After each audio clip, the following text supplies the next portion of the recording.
Hey, hey, what's up, everybody? What's up? What's up? What's up? What's up, Texas Marine? Let's see who else pop up in here. Um, in a minute. As we say in Deutschland, ein Moment bitte.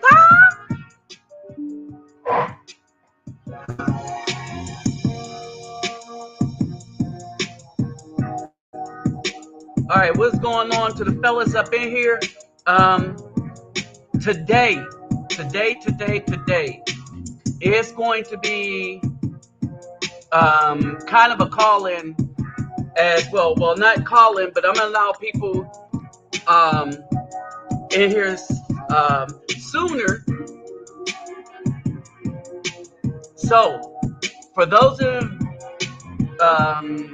people, well, we'll get to that as soon as more people get in. All right. But right now, off the top, let me greet everybody real quick. Before Cardu, the dog, Olo, way to the main buses, los, bonjour, mes amis, kero, bawani, konnichiwa, ihani ama, sani banane, jumbo, bargani, assalamu alaikum, shalom, kamusta ka, kamusta fukayo, talapa lava soy pur. Hey, so what's up, David Bowman? All right.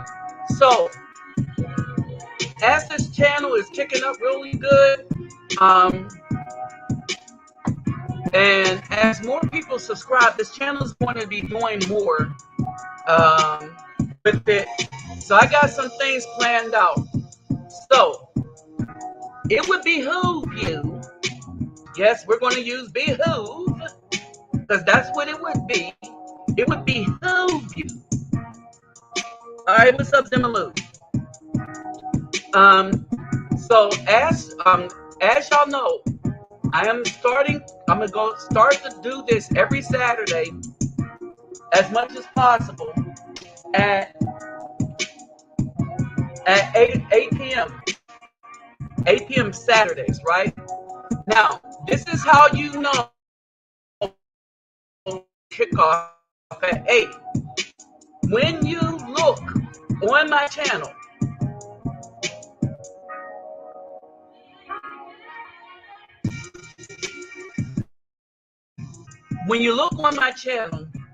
you will see the topic of discussion up there already.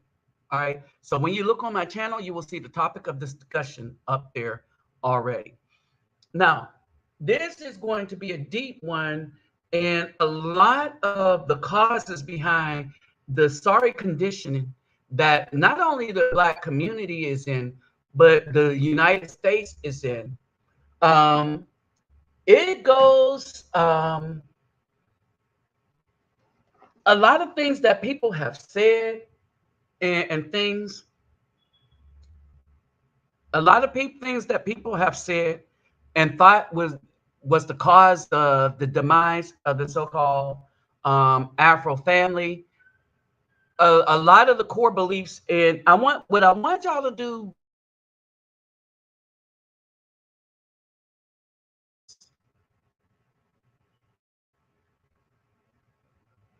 When you listen to analysts, what I want you to do is to think back on what the analyst says, think back on what you've heard, and put in the comment section. For those of you that are in here already, I'm going to give you a moment. In the comment section, right?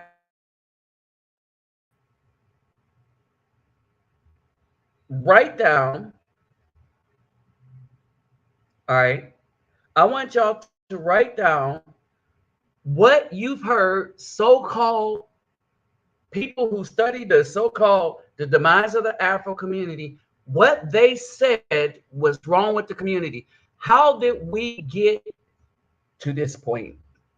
What happened that was so bad that the Black community is at this point?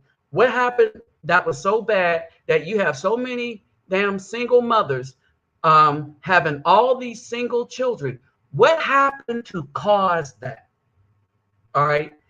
Now, and what I want y'all to do real quick is write down or just in the comment section, comment on what you think how we got where we are now. And I'll go first. They, they always say this, right? They always said this.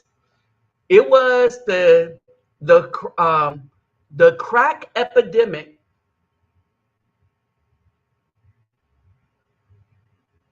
Hey, what's up, Abraxas? It was the crack epidemic, which is the main reason why we got all these single families and no fathers in the home. The crack epidemic. That's what I was told. That isn't what I have discovered and I've been putting out to you all. But for a minute, as people come on, right? I want y'all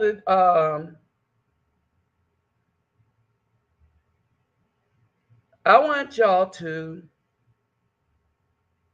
really delve into what the so-called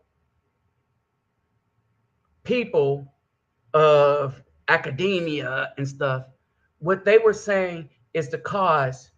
Is it the crack epidemic? Is it something else? Real quick, I'm gonna let y'all, let's see. I'm gonna give y'all a minute or two. Let's see. Let's do the Jeopardy thing.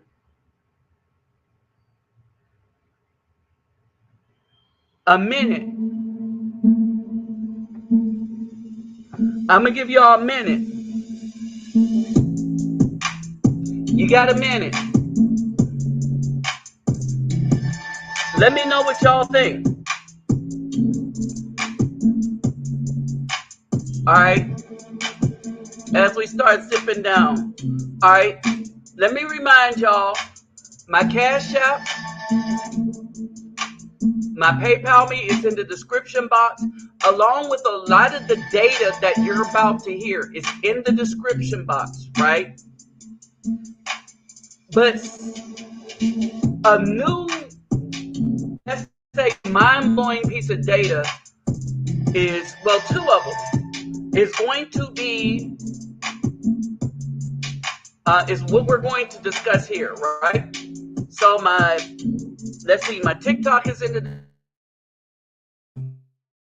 for those that watch that, and my email for those that want to contact me in the description box. All right. So, Simplified Texas Marine, what up, David Bowman? What's up, Zimalu? What's up, Abraxas? Okay. Abraxas Grant, what's up? All right. They claim black men abandoned the women. Okay, that's one of the things. Okay. And we're going to discuss this one. We're going to come back here. They claim black men abandoned black women. All right. We're going to discuss this. All right. And one of the things is we're going to discuss this in a way that and your experiences are, all right, our experience, we're growing up, is going to lend credence to the data. All right. So, okay.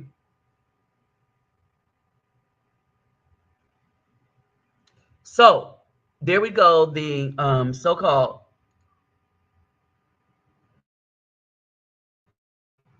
let's see. What else? What other ideas we have?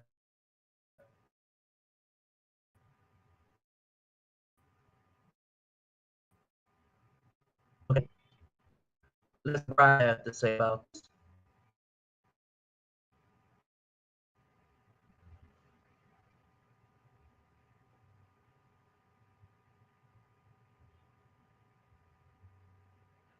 BAWs are solely responsible. Okay, so BAWs are solely responsible for the downfall of the so-called community. All right. Now let's follow that up with why. Why do you think? And how do you know? Like we make bold statements, but what have you run across that lets you know that that's the case? Oh yeah, don't forget to thumbs up. Don't forget to hit that thumbs up button. So if you haven't already, please do. Hey, what's up, Kelly Gill?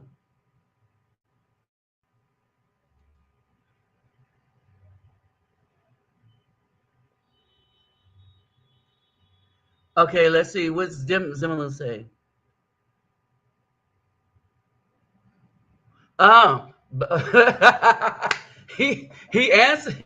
He answers it. What he answers the answer with what is blaming the black man for leaving down low and deadbeat fathers.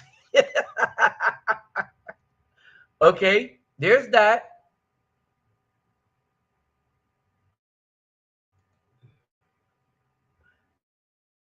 All right, let's see. Okay, Bill that would create a lot of the problems in the black community had. Why she why should we balance so-called black men fix something? Okay, so why should black men fix something we had no part in destroying anyway? Okay. Hey, what's up, masculinity? Tell Keisha and Misha to fix it.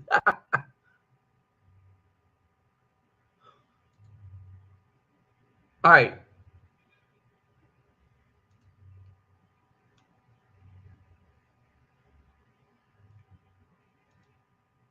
All right. So, hey, what's up, Blackwoods Rider? Black Manta. Hold on, we got one more comment.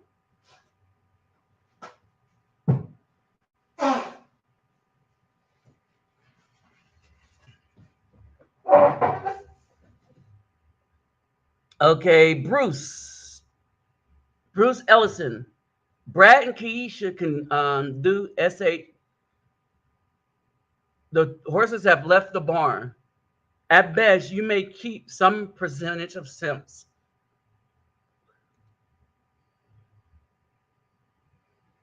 Okay.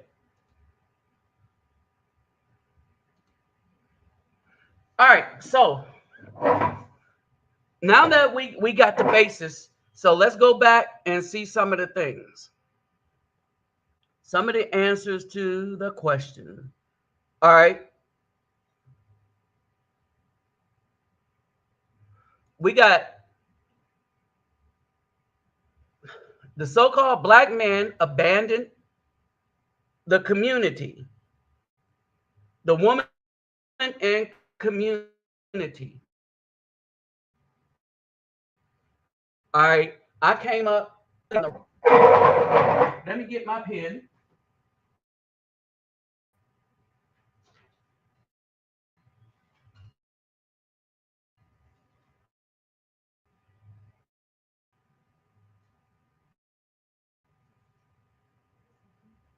Huh?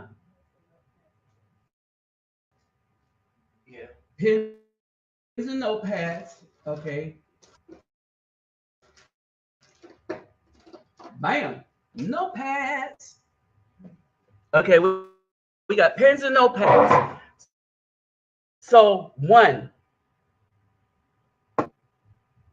So, in other words, and I want y'all to notice something, right?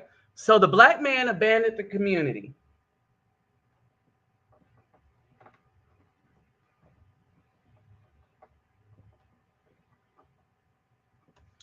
Um, the black man went to jail.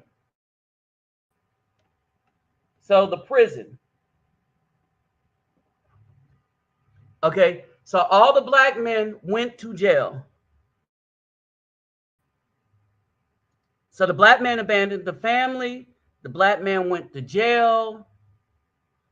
What else?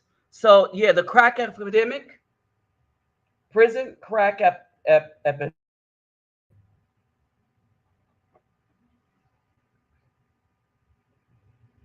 Let's see what else.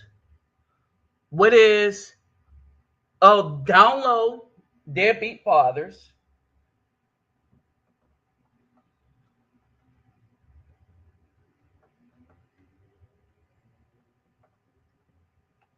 Download deadbeat fathers.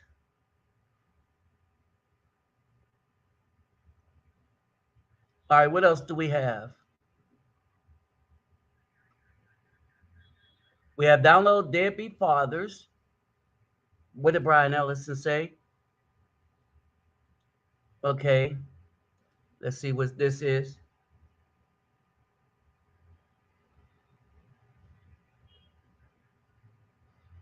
And let's see. Oh, hold on. Here's another one. Oh, what is Planned Parenthood?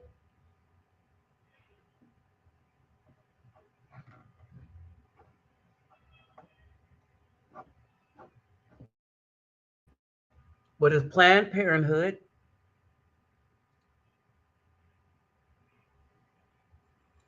All right, let's see what else.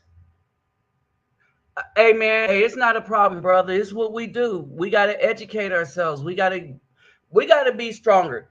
And how we fix ourselves is being aware of what problems we're causing, or what, and fighting against those who are trying to lie on us because of problems they're causing. All right. And remember the scripture I put up, that the problem that the Most High have against black women and us and the preachers is that preachers are trying to teach you that everything is all good. We should all get along. No, we're supposed to be at war with this evil. All right. We're supposed to be educating ourselves. So if we're speaking the truth while they're lying, that is a battle. That is a war. All right. What's up, Captain Marvel? You know who I haven't heard from in a minute? Lord Vader. All right. And so, oh, did I get them? Yes, I did. And so here we are. Okay. Now let's see. Oh, even being a gangster ain't no gangster no more. Planned Parenthood. Okay, we got that. Uh-huh. Daughters of the Trade.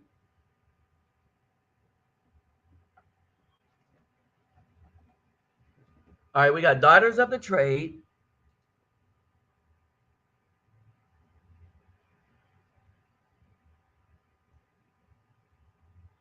All right.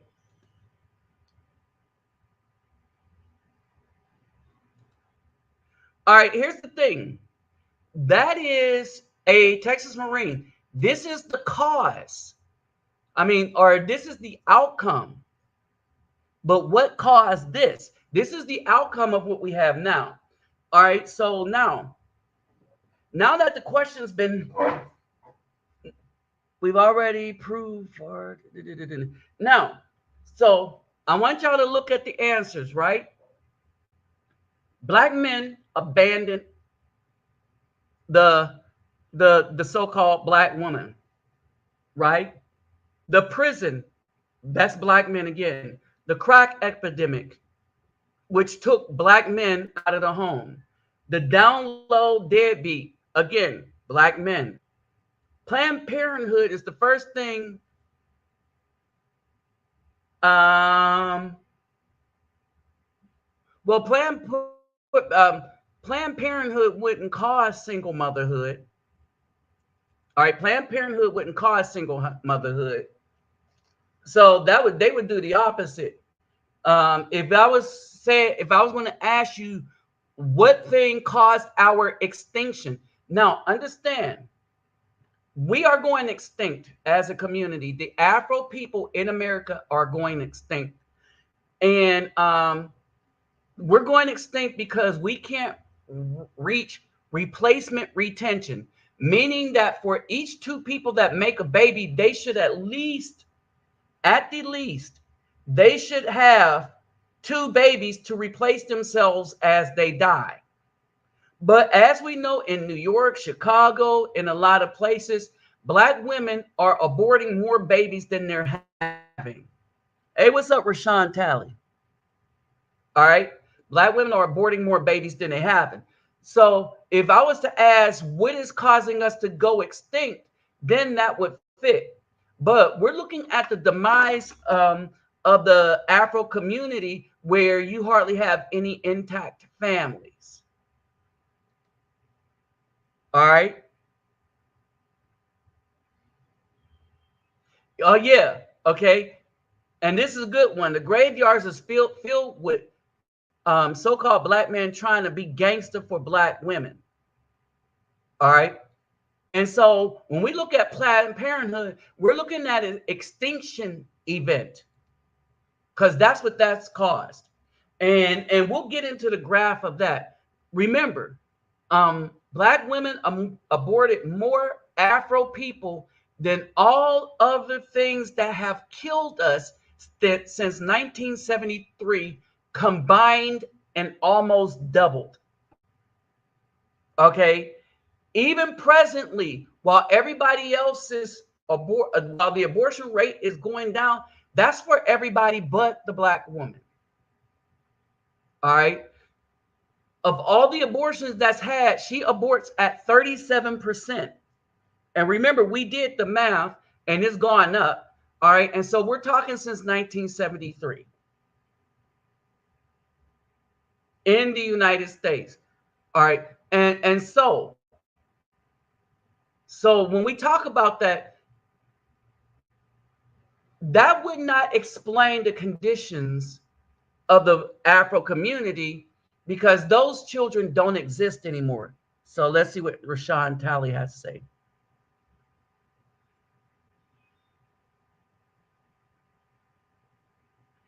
Okay, so all right, so let's break this down. Let's break this down.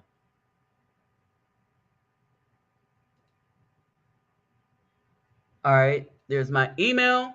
All right, don't forget to hit the thumbs up for you brothers that came in anew. All right, so let's start to break this down. All right, now, real quick, let me say this. So we're going to start at 8 o'clock. What's up, Terrell? We're going to start at 8 o'clock, roughly. All right, but I'm going to be close to that time. And y'all have to admit, I've been doing pretty good. All right. All right. I've been doing pretty good. We've been starting at 8, right? So here's the deal. I'm going to show y'all some things, then we're going to have this discussion, and I will allow people in the panel, right? So I will shoot out the link, and what I want to deal with is how do y'all remember growing up? How was the neighborhood when y'all grew up? And how does it tie to the stuff that I'm about to go over now? All right. So basically, when we are talking about are Black women activating power with white men, white power, like the Wonder Twins, I wonder how many people read comic books or seen the Super Friends, right? And the Wonder Twins activate by touching hands and being together. And when you look at these Black women in these positions, they are there because they've been working hand in hand with the so-called white men, and nothing that they've produced, especially in the Democratic Party, has been good for us. When you really look at everything and look at what they've done, the tech companies use Black women, and everybody else used the Black women to get their power. And the first thing they did was shut everybody out and off. All right.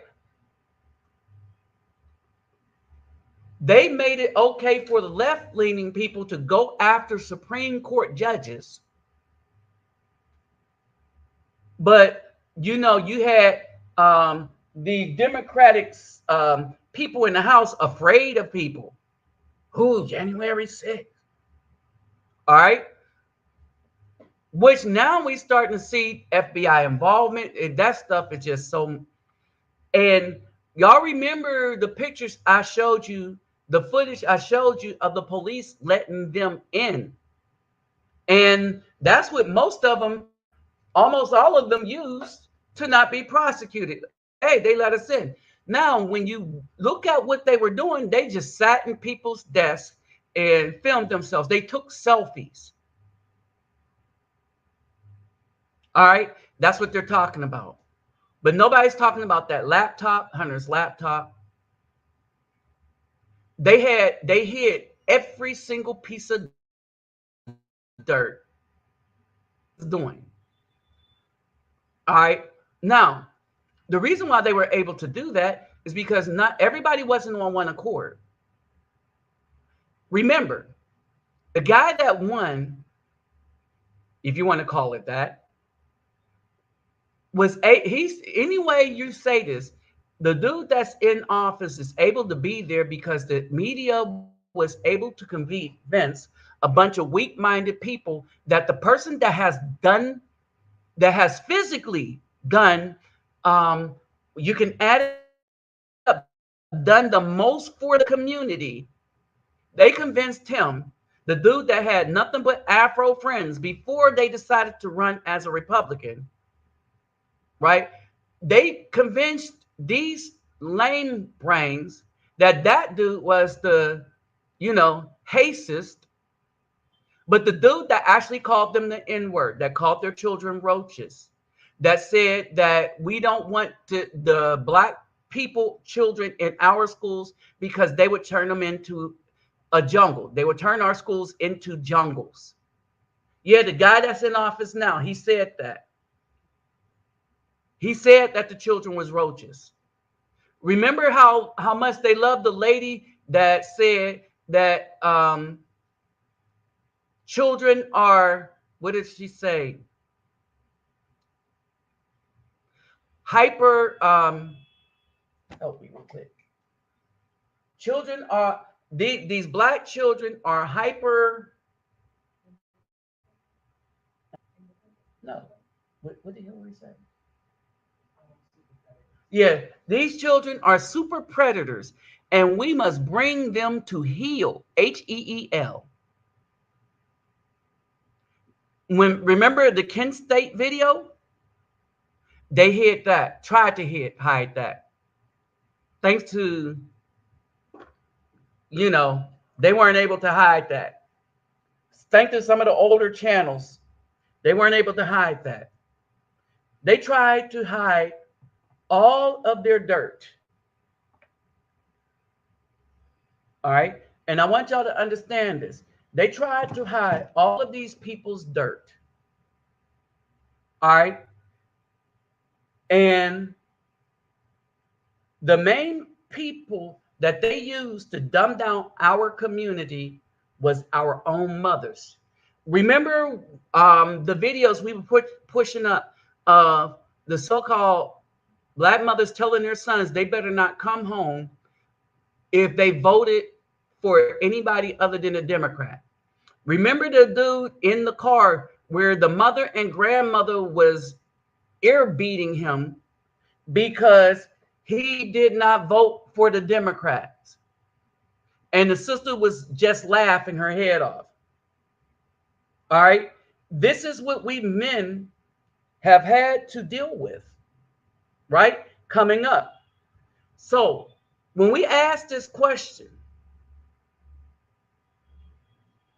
of all these things, the main thing that these women have done is to lie, bold-faced lie on the Afro man and say that we are the cause of the demise of a community that if we were good, decent men, which outnumbered the thugs and drug dealers, right?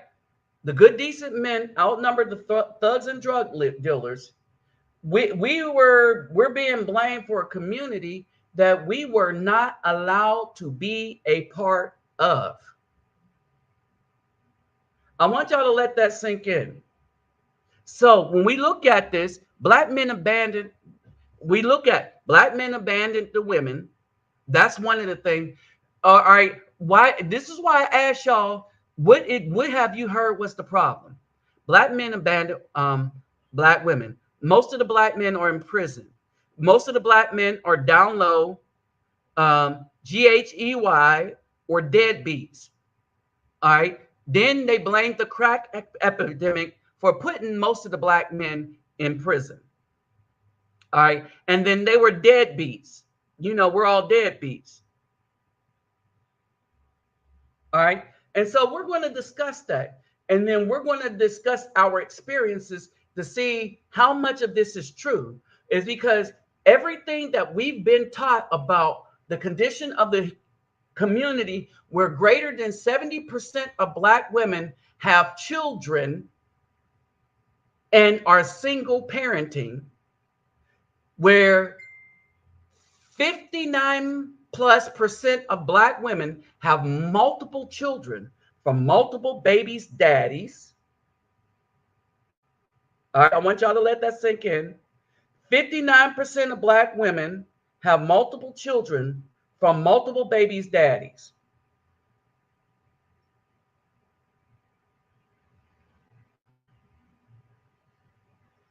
All right. We alone can't do nothing about that because she has multiple children from multiple babies' daddies, right? So, can we blame us, the Afro men? All right. Now, let's start off with some stats. 54% of Afro men do not have children at all. Blackdemographics.org, CDC, the census. All right. 30 to 36, depending on what year you look at, but 30 to 36% of Afro men are married. So they have their children through marriage. All right. So you take 54 and add 30 to 30. Let's just take 30, the conservative end of it. That's 84% of Afro men who've been responsible. That leaves you 16% of the population that's left. And that's enough to create this mess, because that 16% is millions of Afro men spread out all over the United States. But when you want to get more specific, these would be the men that's in the inner cities in all of these places, right? The inner city men, you know, the drug dealers, the thugs. Oh, so 61% of men, all races, when you combine them, that have children from multiple women, are men that come out of prison and jail. Well, you increase that by about 10%, and you'll get population of men. So that would mean that 71% of Afro men coming out of jail and prison are the ones that are making these children, with the 59% of black women that have multiple children from multiple babies' daddies. All right. So let's look at something.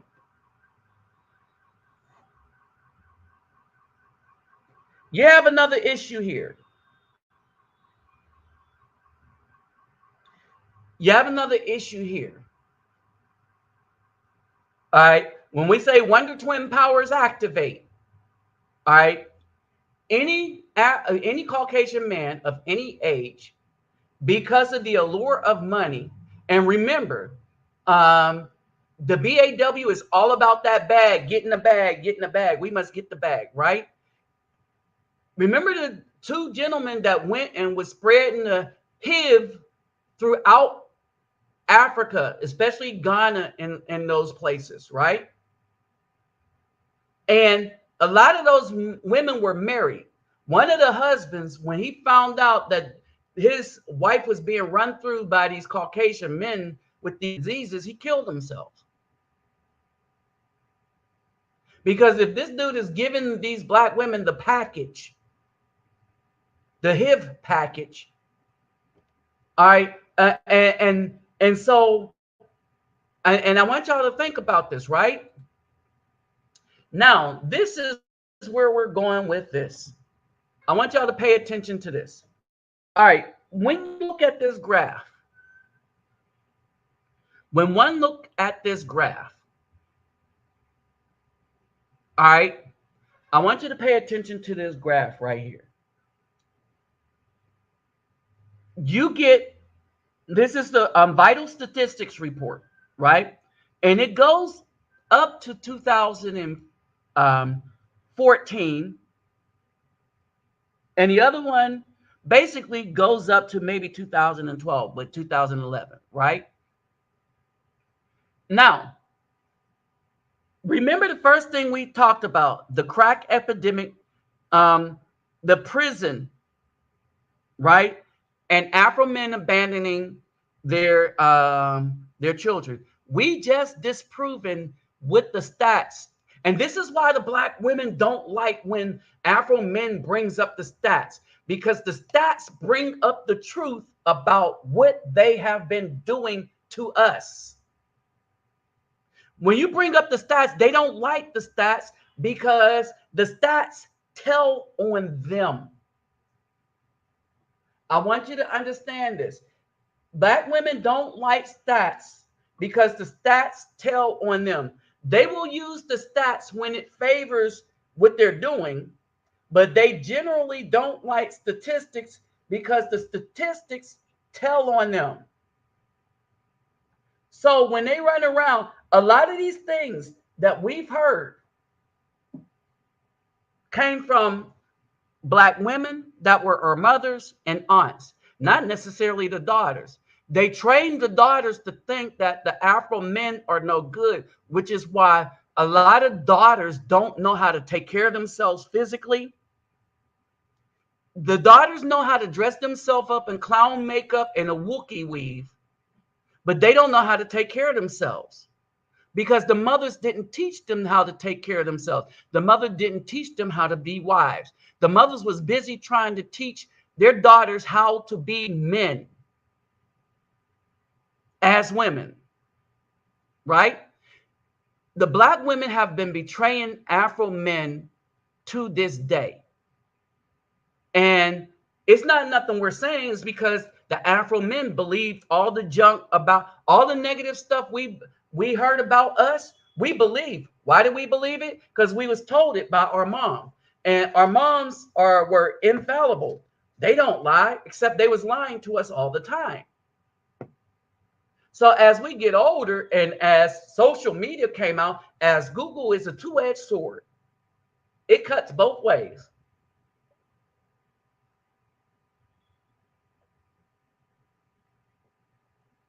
In the beginning, before it became political, we was able to access a lot of this data, and channels like mine and others started to change people's mind about what was going on. Start to make the brothers ask questions. Well, wait a minute. How is it possible that the Afro men is calling this when the black woman by herself is this, right? So here's the prison admission for Afro males, 1960 to 2011, right? And I want y'all to notice something. In 1960 to 1970, 1960 to 1970, when you look at the bottom one and you see admission for black males in prison, it was going down, while in 1960 to 1970, black women having children as single mothers was rising. All right. Now understand this. Before 1950, black children to the tune of 80% grew up in a two-parent household.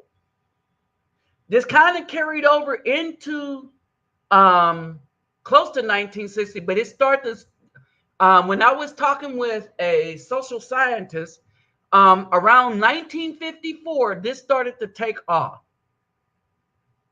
when white women were pushing black women to join their causes and be single mothers. All right.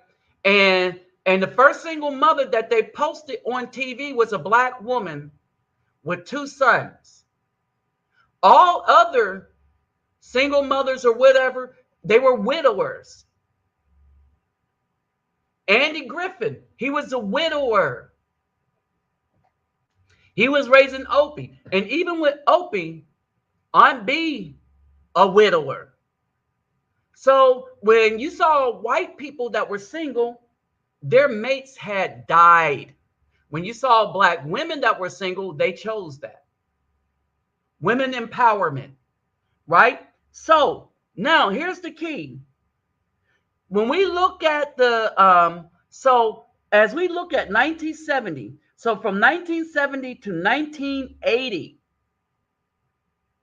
whereas the prison admission for Afro males started to climb, for black women, the single motherhood skyrocketed.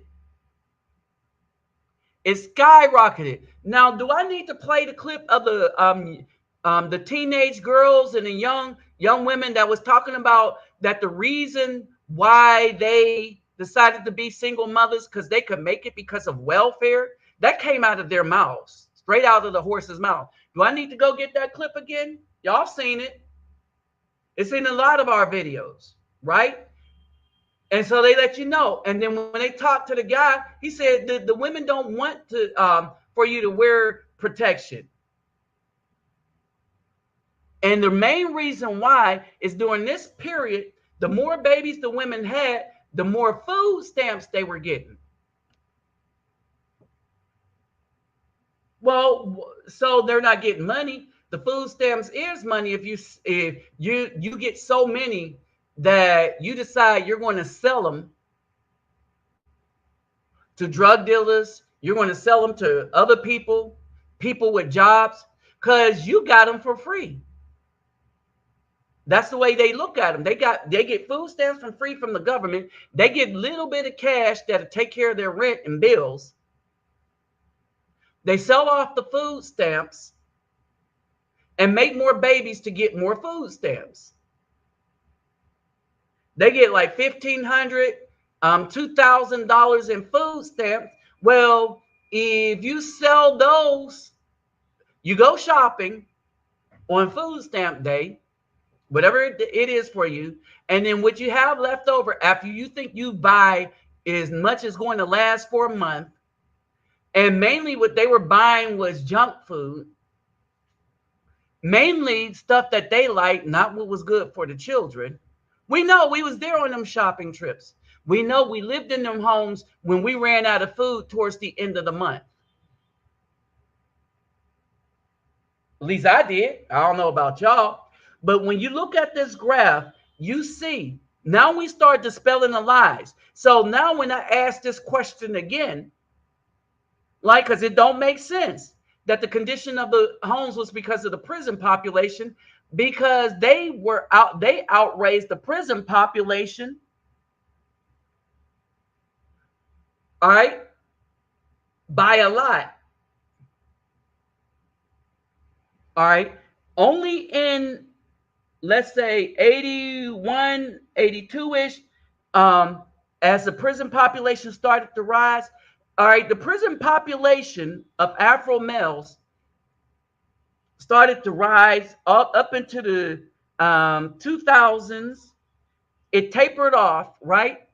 But you had way more single mothers than the prison population of Afro males.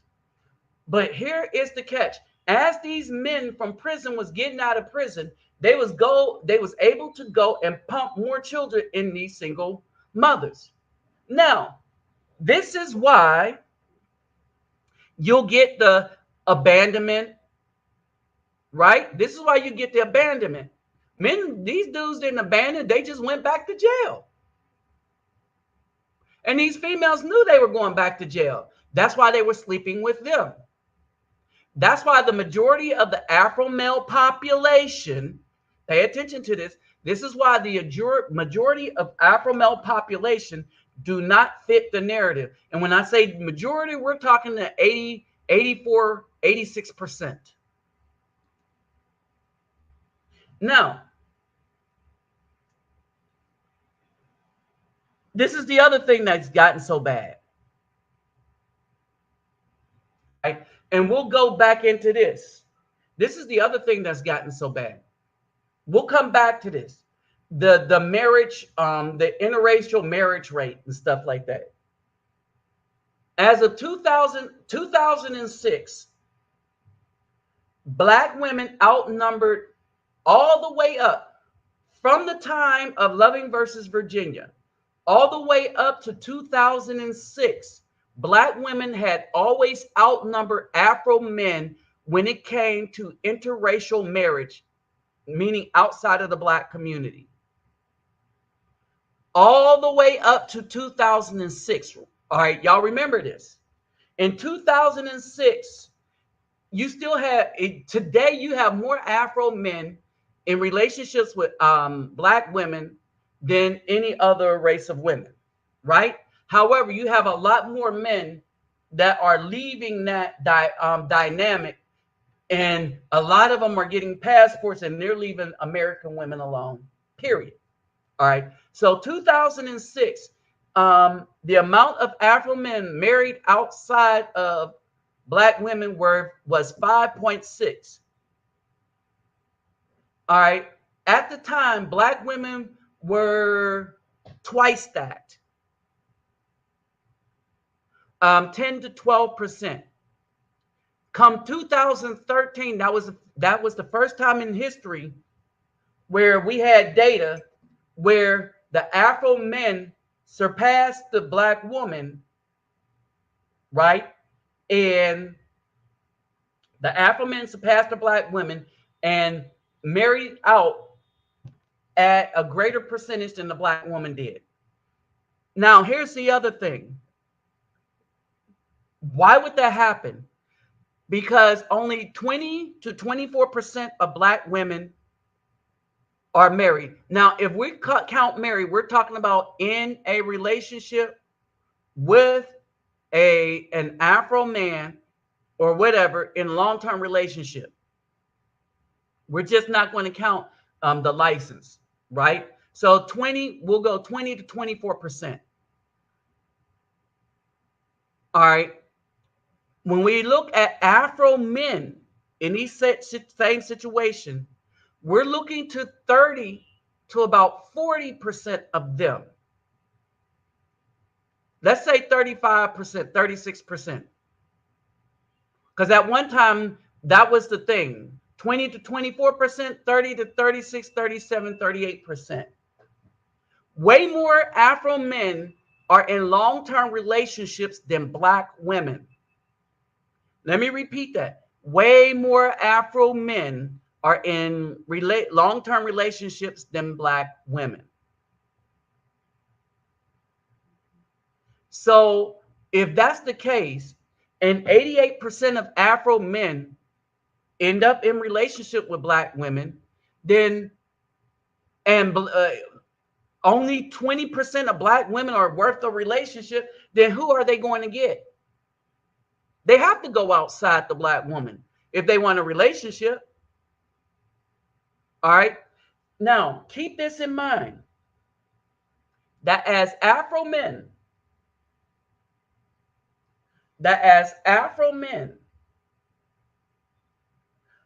we are not allowed scripturally, meaning Afro men pay more attention to scripture than Black women. We are not allowed to be with a woman that has a child.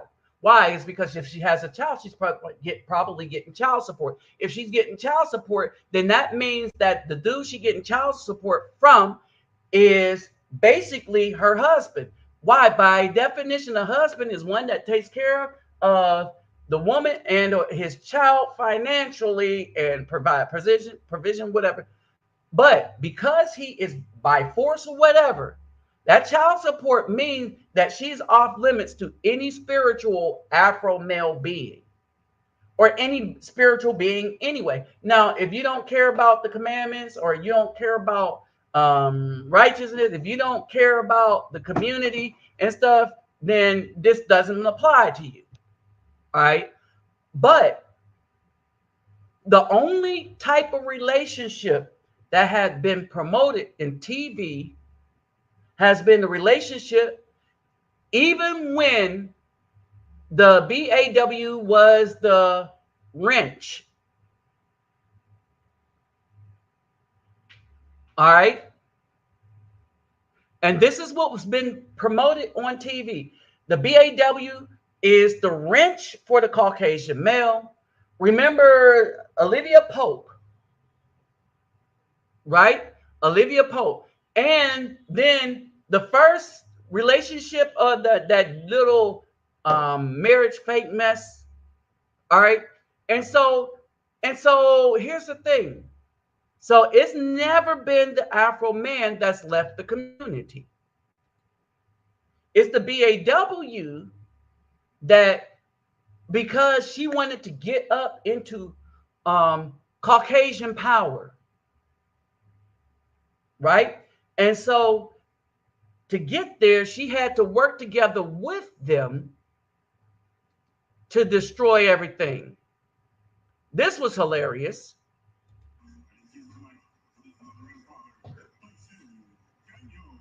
All right. Now, when you look at sports, this is what everybody fears. All right. This is the thing that everybody fears, that no matter who the Afro man get with, his progeny will excel over it being the other way around.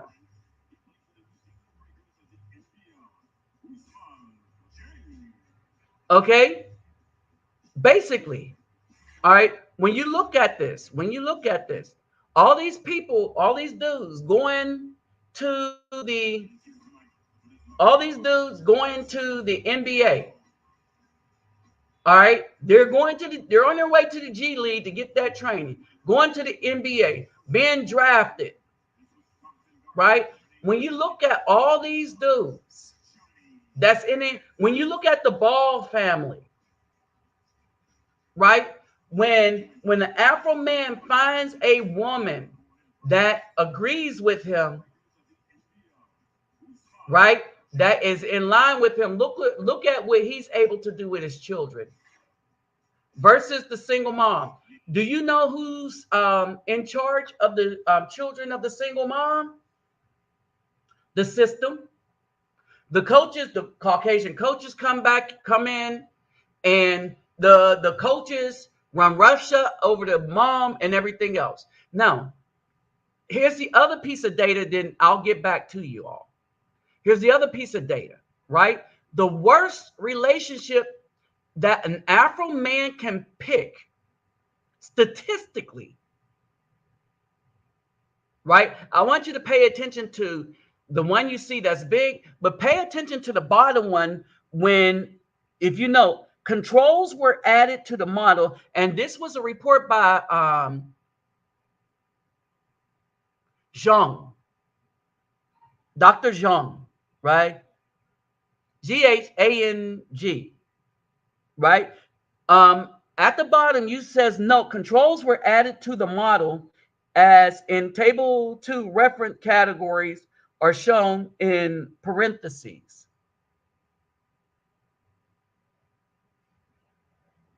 Okay.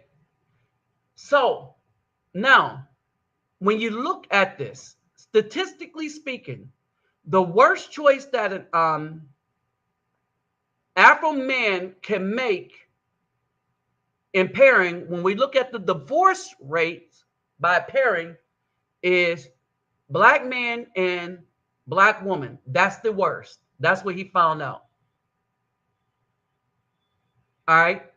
Now, you would think that the next worst would be black husband, white wife. But when corrected, hold on, when corrected down at the on, if you look at the other couple type and on the right side, when you correct for reference categories, the next worst category is white husband, black wife, then black husband, white wife. Oh my goodness. Did y'all see that? Let's get the cursor up here. See the cursor? Up here, black man, black woman. But if you look down here, that's number one. But number two is white husband, black wife. Number three is black husband, white wife. So why did I put this up here? The other lie that's going on while we're dispelling myth and lies is that a lot of black women are running around saying that the best coupling for a relationship is the black woman and white man. That's a lie straight out of the pits of hell. Because when you really look at it, the best coupling for a long-term relationship is Asian husband,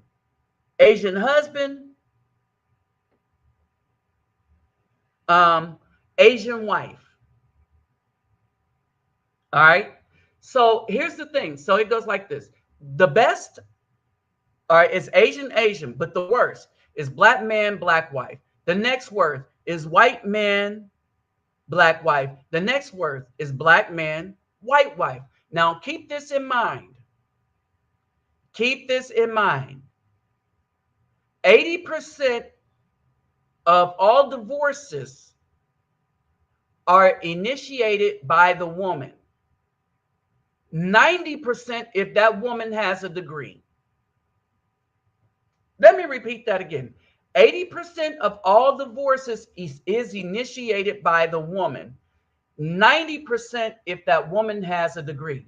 Remember, black women are claiming they are the most educated and the most degrees, which means that for the Afro man, she's already at a risk since he's, all right, since that's almost anything's a bad choice for him outside of Hispanic and Asian, right? But what's worse than that is if she has a degree, oh Lord, right? That's statistically speaking. Now, keep this in mind. We say statistically speaking. Understand what statistics mean. Statistics means that there is no absolute. So not 100% of black women are going to divorce Afro men. All right. But what it does say that is not the idea that black women, white husband was not as idea as black women tried to claim it was. They were putting out a lie, not a false narrative. They were lying. Why? I have a couple of reasons for that, for the lie. I have a couple of reasons for the lie. All right. And one big giant one. All right. One big, when we get done with this, right? But Afro men has found more success with any other type of woman outside of the Afro woman when it comes to the marriage. But here's the thing. As righteous men, we shouldn't be in that Caucasian system anyway. So the biggest desire of them, right, is to say, oh, yeah, I got me one of these, the Caucasian men, as if that makes them different. Daughters of the Trade says that that's the cause of the Atlantic slave trade. Black women helping the Caucasian man survive long enough to get rich off of this trade.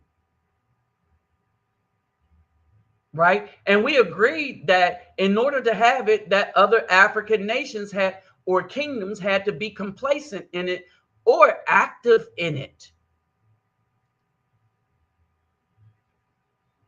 All right. And so now here's the why are they sabotaging us?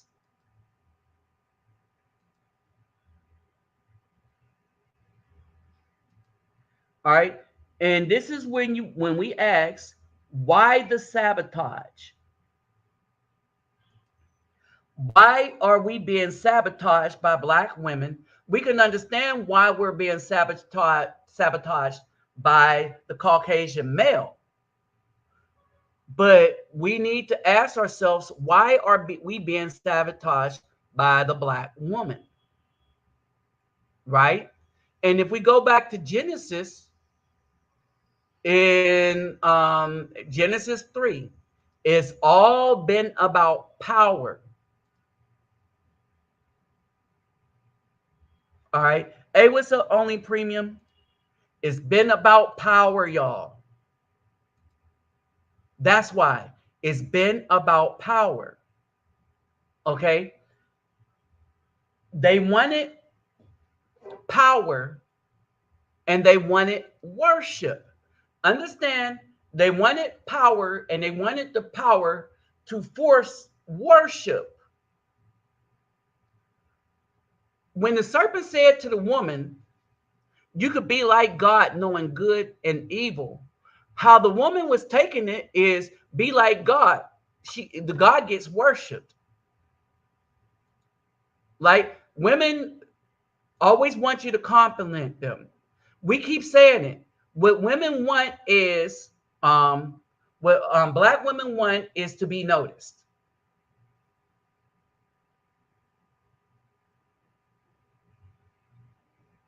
Yes, I've seen this.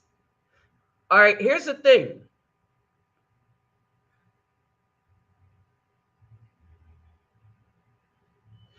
The problem with TD Jakes is he realizes that everybody realizes in the churches, everybody realizes in the churches that the churches are in trouble because Black women have warred on Afro men for so long, but we didn't see we was at war with them.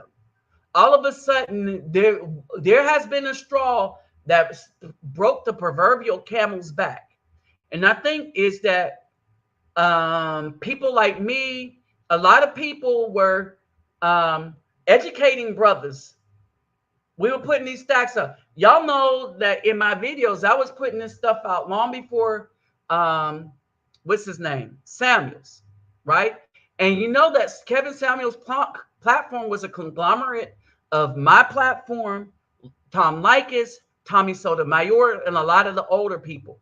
And because he was a follower of O'Shea Duke Jackson, he had access to what we were putting out, because O'Shea Duke Jackson was around at the time helping these females take down the channel of a lot of Afro men, I might add, during Apocalypse in 2017, right?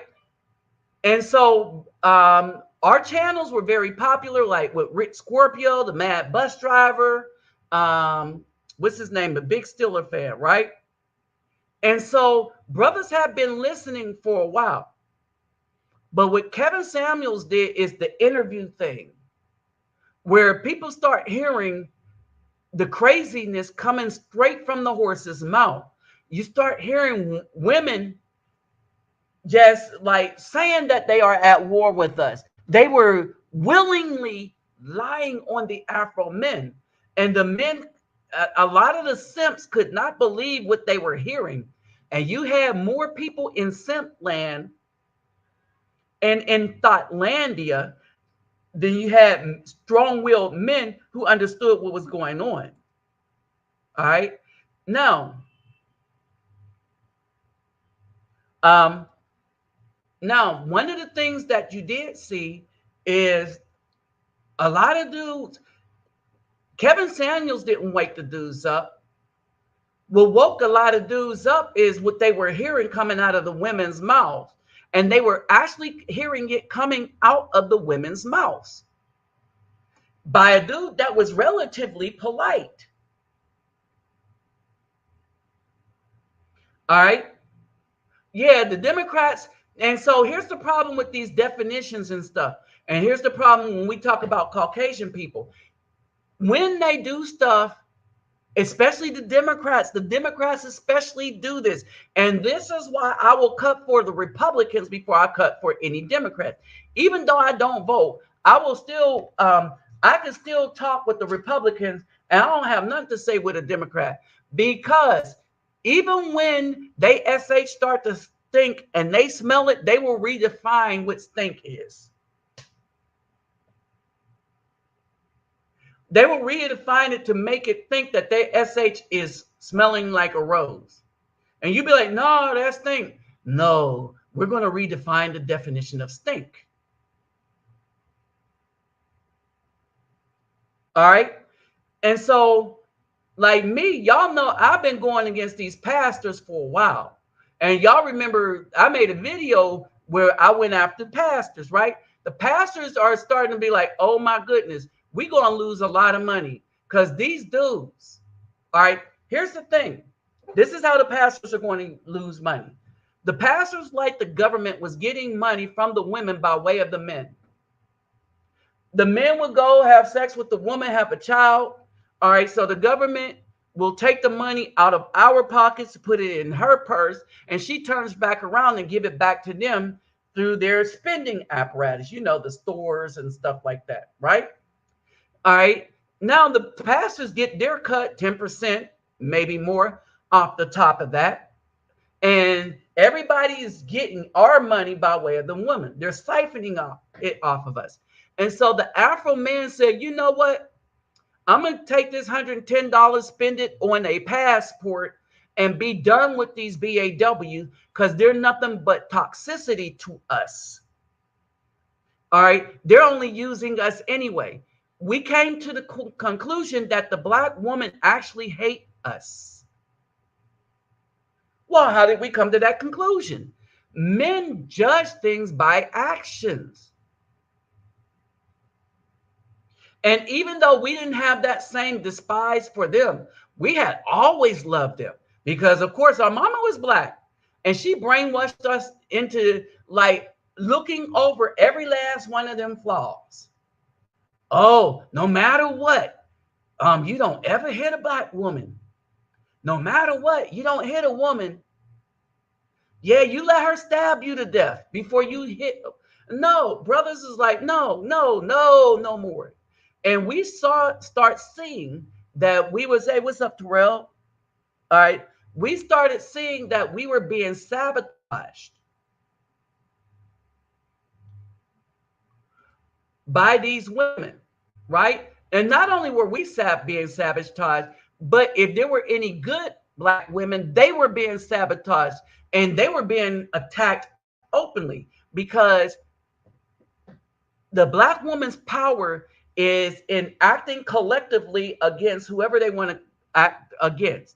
So they were coming against the Afro men collectively. These lies that they were telling, all right, they would tell the same lies. It seemed like they went to the same school, got the same notes, and they were saying the same lies in the same manner. Like the download thing. And then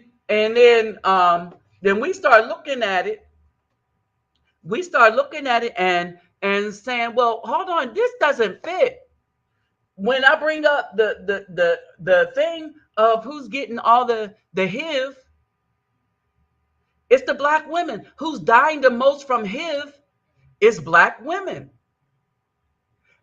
Twice as much. So if they're dying from HIV and it's not the Afro man, and the only Afro men dying of HIV is the dudes who MSN, men who have sex with men.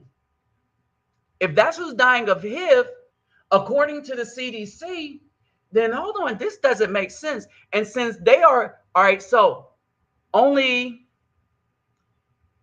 4.6% on the high end, according, hold on, let me get it. and I might put this up here, get my screenshots. According to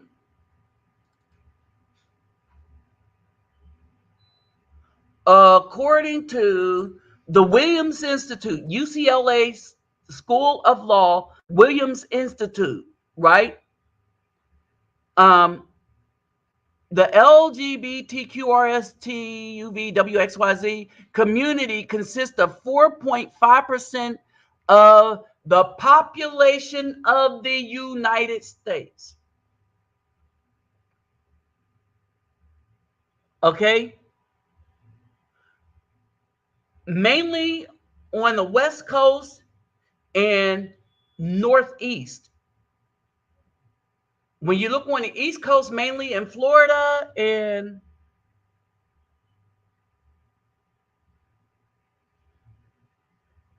look like Mississippi, right? But we're still talking about 4.5% according to UCLA School of Law, Williams Institute, LGBT Data and Demographics. Switch topic, United States area. Okay. And this is the proportion of the population of the United States. All right. And y'all seen this graph before.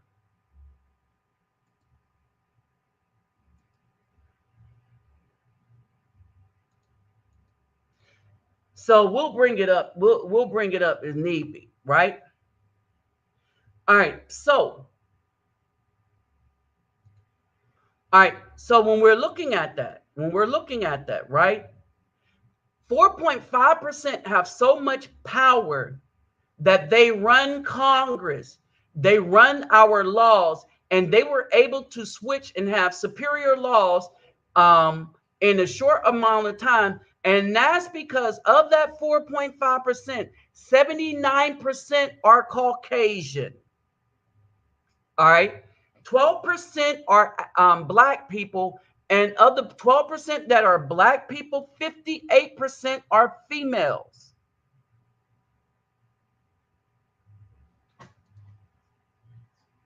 So of the 12% of that small 4.6%, only 12% of that 4.6% are Afro.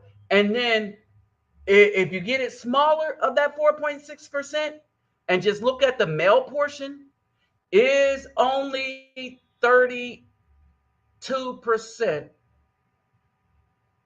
Afro male. So is the Black woman and the Caucasian people that's a part that organization. And we showed you what the deal was with Black Lives Matter, where they were to overthrow the nuclear family and the patriarchy. How they had it in their thing, but they changed it and tried to take it down. But it was too damn late because people like me saved it. Right? We saved what Garza said in the Laura Flanders interview. All right. Oh, Rashawn Talley.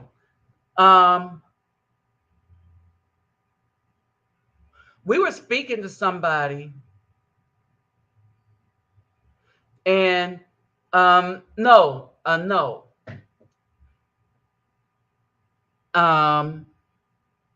Today we were watching a video, and a brother was saying it's so difficult for Black women to pick up a piece of paper because of their nails. These women's nails is so long that they can't pick up a piece of paper, right? So he says, imagine if they're trying to wipe their behind. What are they picking up from these long nails? Since they can't hold anything with their fingers normally, they have to hold it in such a way that the piece of paper goes in between their hands, right? This fake narrative, this fake, I want to be something other than what I am, this fake witchcraft that's coming across here, all right, it's causing more problems than they wish. Hey, what's up, Daniel?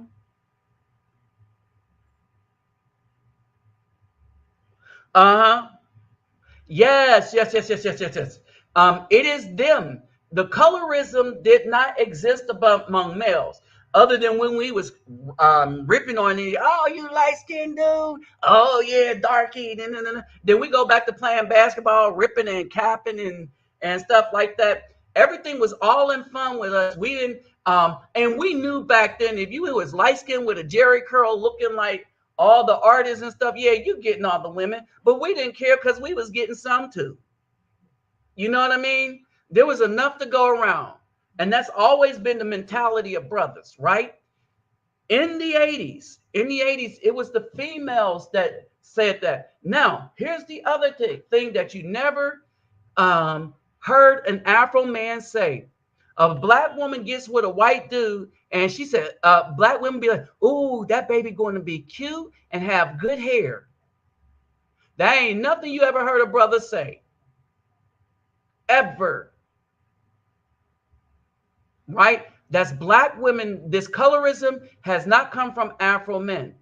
When you look at Afro men that prefer women of other races, it is not because of the color of their skin. It is because their attitude, and they don't want to go and deal with somebody that they're going to have to fight with at home, especially since we're going to have to fight with the so-called man at work. I registered a black woman to the research study, and they kept giving her studies about FDD.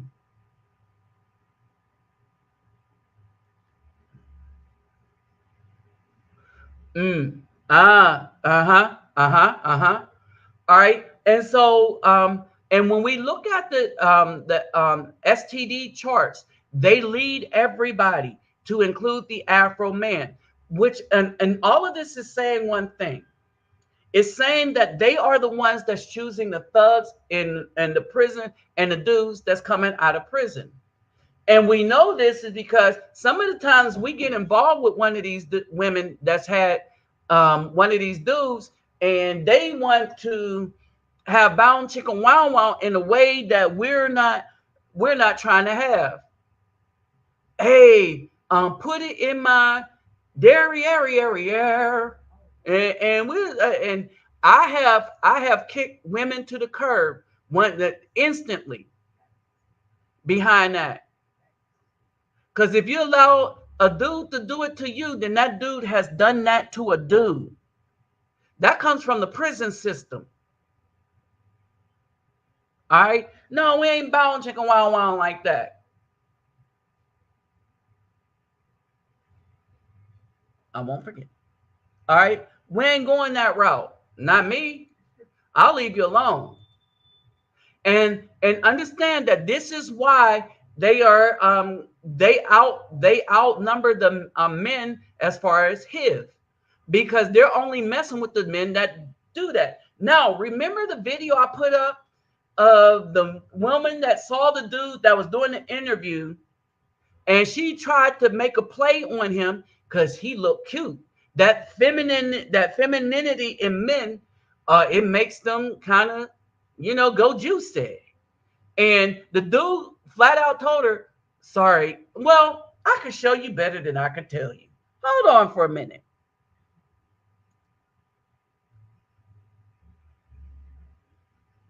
Some of y'all may remember this. Let me see if I can find it real quick. They straight up having an interview.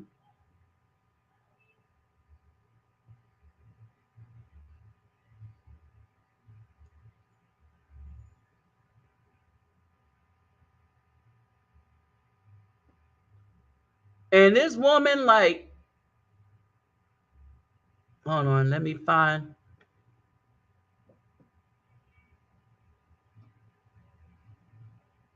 Okay. All right. Now I know where it is. So let's get a little gander.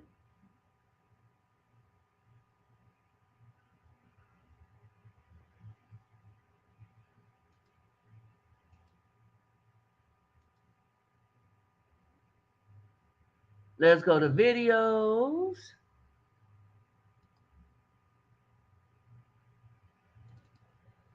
And it was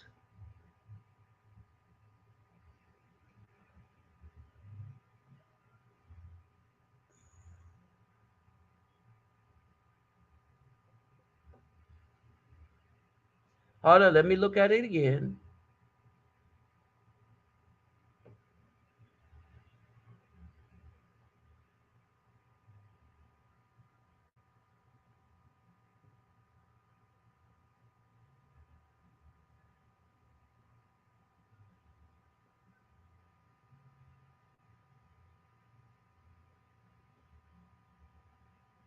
See if I can find it this way.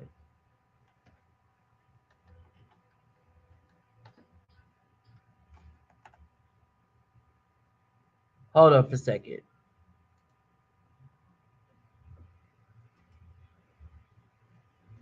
Locate file. Oh, no wonder. No wonder. I have it on desktop.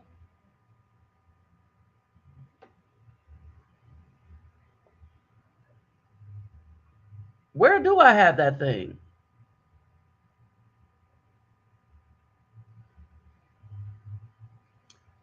Oh, okay. I got it. Y'all excuse me real quick. I forgot where I put this thing. So it's on videos. And okay, there we go. Hi, how are you doing? Are you married? I'm doing well. I'm gay. Well, I can be gay with you. We Okay, y'all heard? Let's do it again. said hi, how are you doing? Are you married? I'm doing well. I'm gay. Well, I can be gay with you. We could be happy together. One more again. One more again.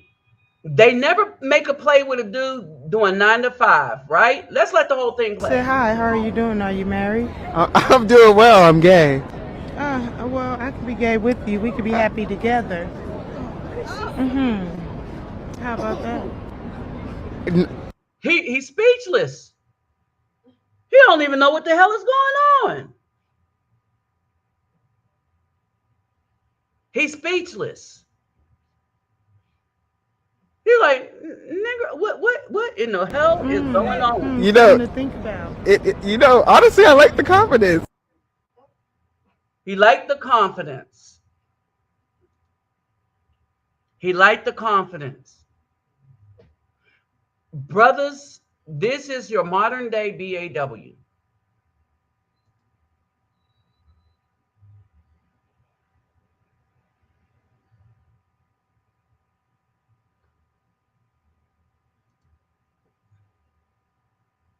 All right. This is your modern day BAW. All right. I said this way back when I looked at all the stats and we knew this. And then remember, I had a cousin that's, on that side of the fence, and he ran through half the projects. He was like, oh, Jaime, yeah, these female love me. They know I got a boyfriend, and he did. He had a white boyfriend, and he wasn't it wasn't no secret. It wasn't a secret that he was on that side of the fence, right? And this is why I keep telling y'all that whenever a BAW calls you that, hey, what's up, Yadiah? By the way, whenever a BAW calls you that, she knows definitely that you're not. Because when they're calling you a name, they're looking for the thing that they think is going to hurt you the most, and then that's what they call you. Because they're not interested in just merely winning the argument. They want to do damage to you as well. And that's why a lot of brothers are leaving them alone. All right. Remember, the BAWs worship those who are evil. And that's the only thing we could come up with. That's why they would go after a man like this over. That's why they would go after a man like that over a good working dude. I mean, y'all think about it. If Afro women wanted a working dude, they would get a working dude, and there would be no issues. The reason why there are issues is because they did not want anybody that was any good. They did not want the good Afro man. All right. And because they didn't want the good Afro man,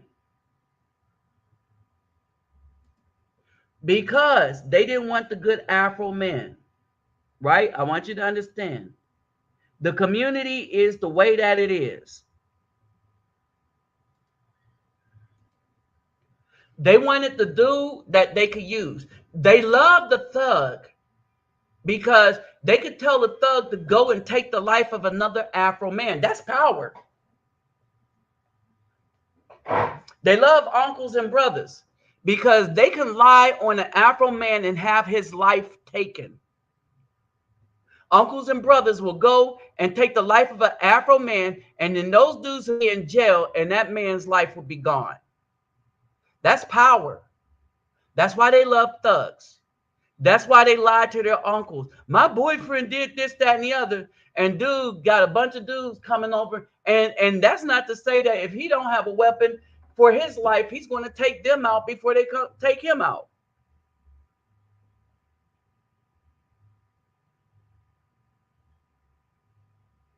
All right.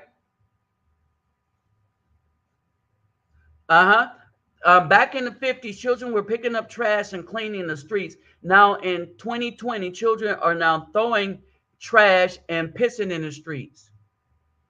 You can thank the BAWs for that. All right. Remember how they tried to make Joe Jackson look like an evil man, but look at all the boys. The Jacksons never, you ain't really heard of them being in any kind of trouble. So they went after the father, telling men, don't be like Joe Jackson. And the brother was like, no, be like Joe Jackson. He had Michael, Marlon, Tito, Jermaine, Jackie, Randy. Oh, they did well for themselves. All right. And so now what's happening is they're trying to change laws to make it harder for people to give up their citizenship. A lot of Afro men are going to Africa, a lot of Caucasian men going to Russia and a bunch of other places, right? And so this is what we have here. Now, for those that are interested, I just put the link on. Y'all can join at this time. All right, because this next segment, I'm gonna talk to you about something. All right. One of my experiences, and some of y'all know this, and some of y'all are new to this channel, so y'all may not know this. One of my experiences is I met a woman while I was in training. All right. We had a child together, and I tried everything to be in that child's life. Right? And she was trying to keep me from signing the birth certificate, this, that, and the other. This woman, and something in me was like, do everything now as the child was being born, because the child's going to be on TRICARE. I'm in the military, right? And it came to be that this woman, a Black woman, was trying to set me up.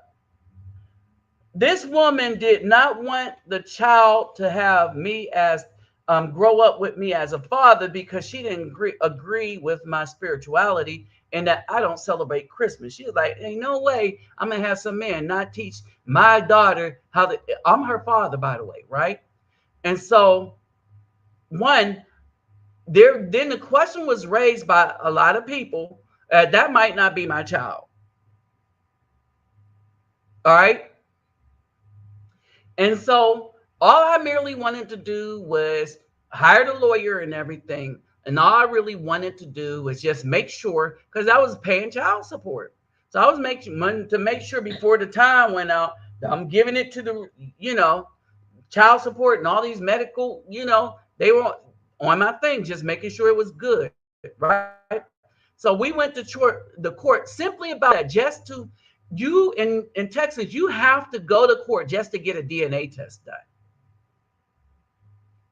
So I had to pay a lawyer to go to court so I could get a DNA test done to make sure the child was mine. And we got in the argument outside the court in the middle of the hallway about her telling me what I need to do, don't need to do. And I was like, that's it. You'll never see me again in life. When my lawyer jumped in on her side, knowing that up until that point, didn't miss child support payments, that everything that quote unquote was supposed to be my responsibility, I was taken care of. All I wanted to do is, did I add that I asked her to be my wife and she said no because of my religious beliefs, so to speak. But she wanted to raise our daughter in a house where her brother was selling drugs out of the house. It was her mama's house, who died and left the house to the daughters. I want y'all to understand this. We got into that fight, and I realized that there's no way in hell you're going to ever see me again. Period. All right. When my lawyer jumped in on her side, knowing that I was handling business, knowing that I wanted her and the daughter to be, I wanted us to be an intact family. And notice, knowing that, and he said to me, you just need to handle your responsibility. He was a Chinese lawyer too, that knew that I wasn't behind on child support, that I had all that medical stuff paid for and everything. Right? That was it. I was like, you don't ever have to see me again.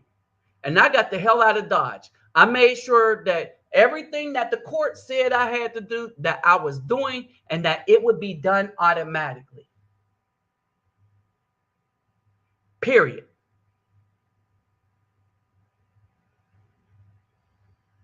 All right. This woman, I got a letter or something from Texas saying that you need to pay medical insurance and they need to be back pay, and you need to pay more stuff for what's it called? Medicaid. I was like, Medicaid, what? And then they said, well, she's been using Medicaid. And I was like, no, she has TRICARE. And the lady was like, what? TRICARE? Which is way better than Medicaid. And I said, that child has had TRICARE since she was a baby. Since day one. Day one, I could get her put on TRICARE. She had TRICARE. All right. And so, hey, you're on Texas Marine, but hold on for a second. And so this is the story that women don't want told. This is the story that they don't want you to hear. Right? That this woman, one, she didn't want me as a husband. She didn't want me as a father.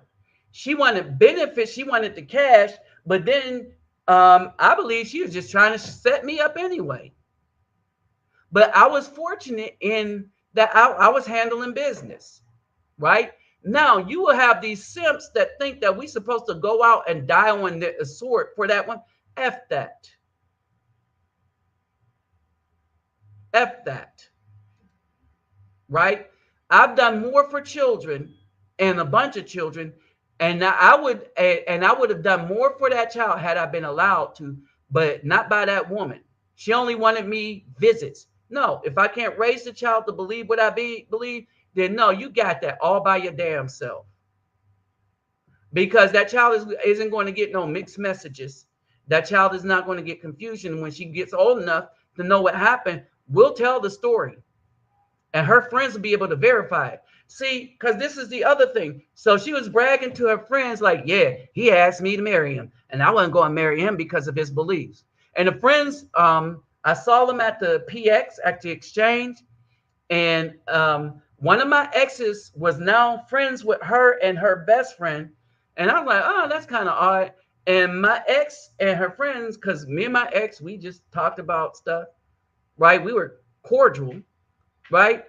And she was talking to her, yeah, there was this one dude and stuff like that. And my ex mentioned it because she knew that, oh yeah, she has a friend that had a dude that believed just like you. So there's a bunch of y'all out here. I was like, oh really? Right? Now she didn't know that I recognized the other woman as being my, as we say, baby's mama's best friend. And the other woman did not recognize me for who I was, because we didn't really see each other. We saw each other maybe once, maybe twice, right? And so my ex and her was talking, y'all, yeah. And she like, shit, I ain't marrying that dude. He wanted to marry me. And so, and they was laughing. And I was just sitting there realizing that they were talking about me. And then when they was done, I said, y'all was talking about me. Hey, what's up, King Groove? All right, you'll be on in a minute. All right. And so not only did but she was bragging about it. Right. And so imagine the problems that we were going to have, that we're arguing in the courthouse and everybody is siding with her, with the dude that had been from the beginning handling his business. So they didn't have to change anything. The court didn't change anything. And the judge was like, so this is just all this about? You just wanted to make sure that by DNA the child was yours? And I said, yep, that's it. And the judge was like, okay, yeah, you cool. Right? And so basically, that was that. We had to think, why were you suspicious? And I told them, and she was messing around, right?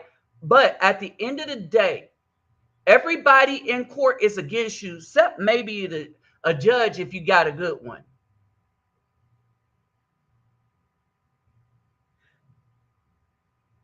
Hey, King Groove, you got to connect your microphone and your camera. All right, so connect your microphone and your camera. Hey, what's up, man? Talafalabas. All right. And so this is what happened. Now, this is why a lot of Afro men is like, hey, no. Okay, DJ Kid, Pope, and yep. This is why a lot of brothers checked out, because they saw the danger that this woman was going to be to them and their life. They saw themselves going to jail if they keep dealing with these women.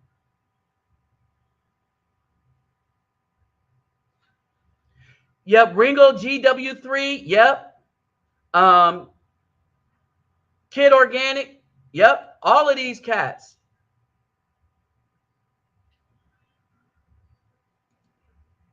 Okay? All right, all of these cats. So, all right, we're going to bring on, oops, add the string. All right, hey, come back in. Don't forget to turn your camera on. So those who want to pop in, don't forget to turn your camera on and turn on your microphone. All right. All right, so go ahead, Texas Marine, you're on. Hey, you hear me? Yeah, we hear you. Hey, so like me and you as the we got a troll. Yep. Oh, okay, yeah. You got him. Yeah, I got him. Yeah, as an older head, me and IB, him down here, but from the upper Midwest, and me back and forth, we've seen things from different perspective, not from probably all of y'all, but we've seen the effects of the black community the way it's handled different in different parts of the country. Uh, and you have to go back to come forward. We have to go back to the break to understand how we got to the present. You know, his situation with the woman he wanted to make his wife and the child he wanted to raise and mine. It happened both of us in the military, but we took different routes. Mine is not being mine, but the courts made me pay and threatened me with a price for a DNA test that was proved I was the father. They threaten you with a number so high you can't afford it. It makes you back off because you're like, oh no, I can't afford that along with child support. No, that's too much. I'd be broke. Be broke anyway. You know, mine disappeared in Houston with child. I'm running around like Inspector Gadget trying to find her. He's just like, you trying to do this? I'm out. Eventually, even my mother's like, just pay your child support and go on with your life because she ain't gonna let you see that child. My mother had that sense because he had TRICARE, I had CHIPS. She still got on Medicaid. Mm-hmm. You know, she still got on housing. She still got on food stamps. She was getting $1,500 a month. It don't matter what you do. The objective, in any sense, from those of us that ain't in the military, I've seen brothers just normal guys out there working a 9 to 5 trying to raise their child, and they get hammered by the family court. It don't matter. The objective is to destroy us mentally, financially, and to break our will. The goal is to break us. So brothers, keep in mind, when you go back to, say, before the 50s, the black population was very large. Mm-hmm. In fact, it was at its height during slavery. Now, why have we been below 50 million for the past, say, 5 generations? You got to think about that. Abortion been around since 1850, so it didn't skyrocket basically until 73. That's when it took off like whoa. So keep that in mind. Once they took away the strong black male out of the house, remove him, you remove the protector, it becomes a soft target. Mm-hmm. Because like your brother said, in the 50s, hey, you messed up in the black community, you had to deal. If you messed up in any man ran community, the police know we better find him for the people get him. They knew we have to find the crook to put him on trial before the men get him. Because if the men get him, we just call him a meat wagon. You don't mess with the black man's goal. Not to protect the woman, is to protect our seed. We don't protect her, we protect our family. If she ain't gave us a family, we ain't protecting that. We can get another woman. They outnumber us. Mm-hmm. Go ahead, bro. Hey, hold on for a second. Hey, King Groove, your device is not connected. Let's see what's not connected. You got to connect your camera. So go into your settings, connect your camera, and of whatever device you're using, connect your camera or allow your connect camera to be used, and you have to allow your microphone to be used. You might have to unplug it, replug it, and let the computer set it back up. Then go into StreamYards and let it see it. Mm-hmm. So yeah, go into StreamYards. Hold on. He can go into StreamYards, go to camera, go to settings, go to camera, and click allow, and then go to microphone, click allow.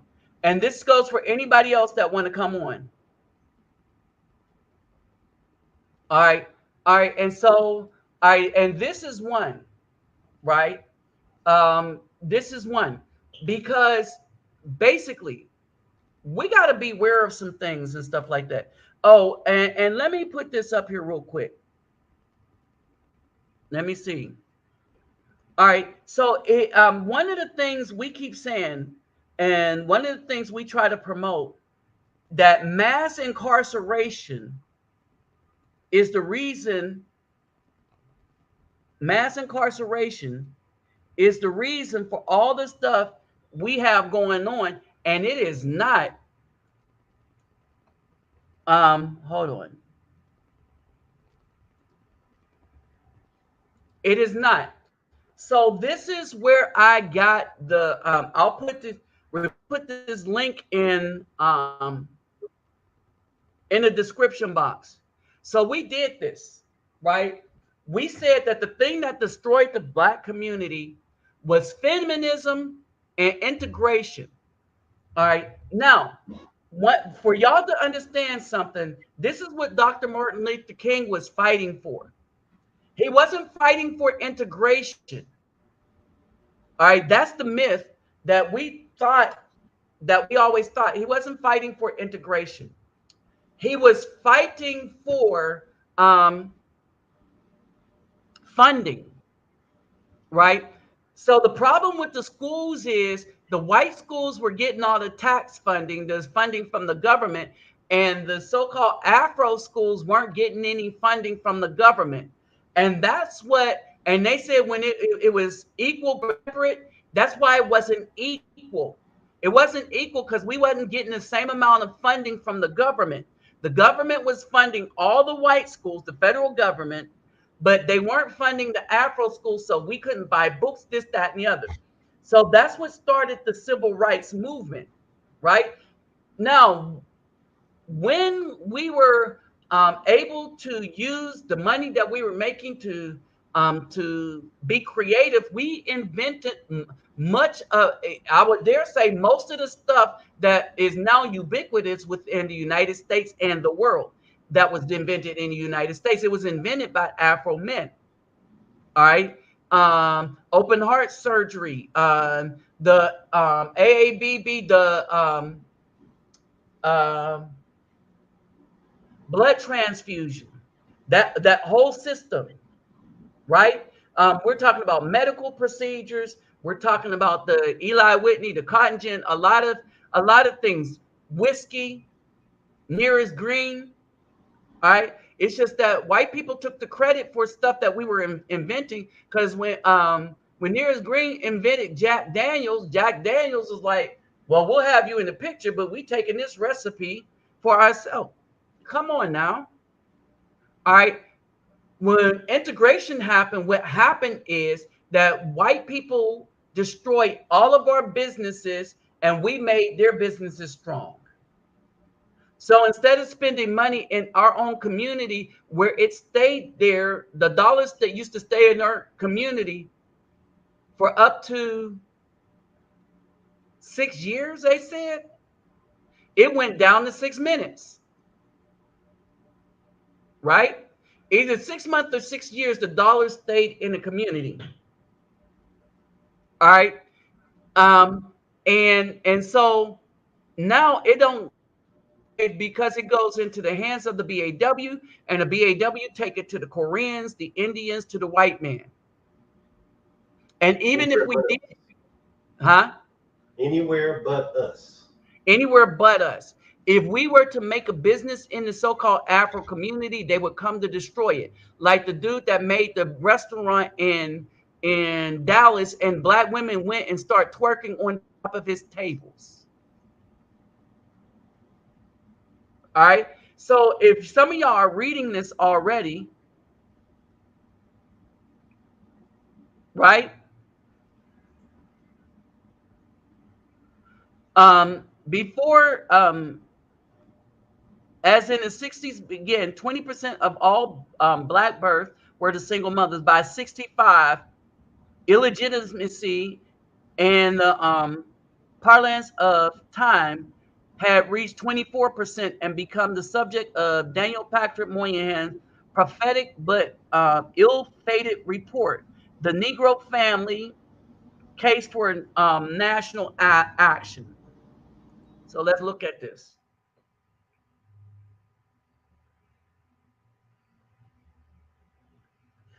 So this is what we now know as the Moynihan report, right? And he was correct. And this is his actual paper.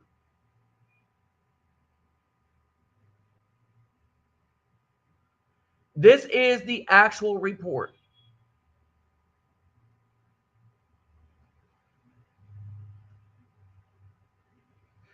So, and this is the PDF form from Stanford Web.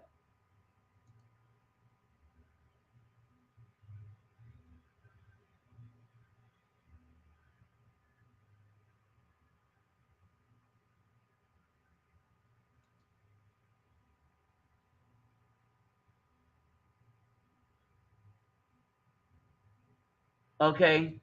So I'm going to download this to my desktop. All right. So I'm going to download it to my desktop, right? So if anybody want a copy of this report,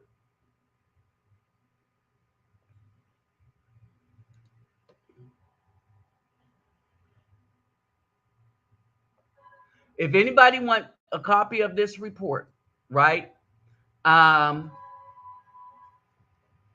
I just email me.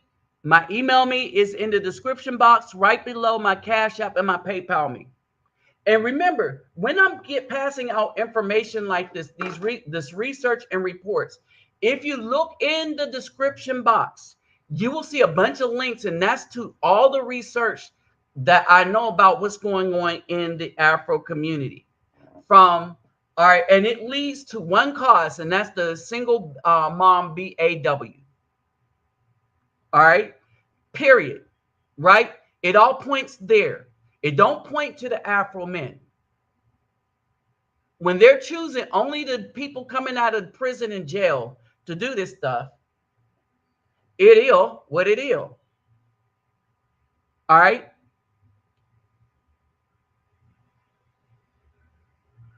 The two graphs together that I showed you showed that the Black family was in deep disarray well before America's experiment in mass incarceration. If anything, the timing of the two problems point to the opposite causation from the one assumed by the missing men theorist.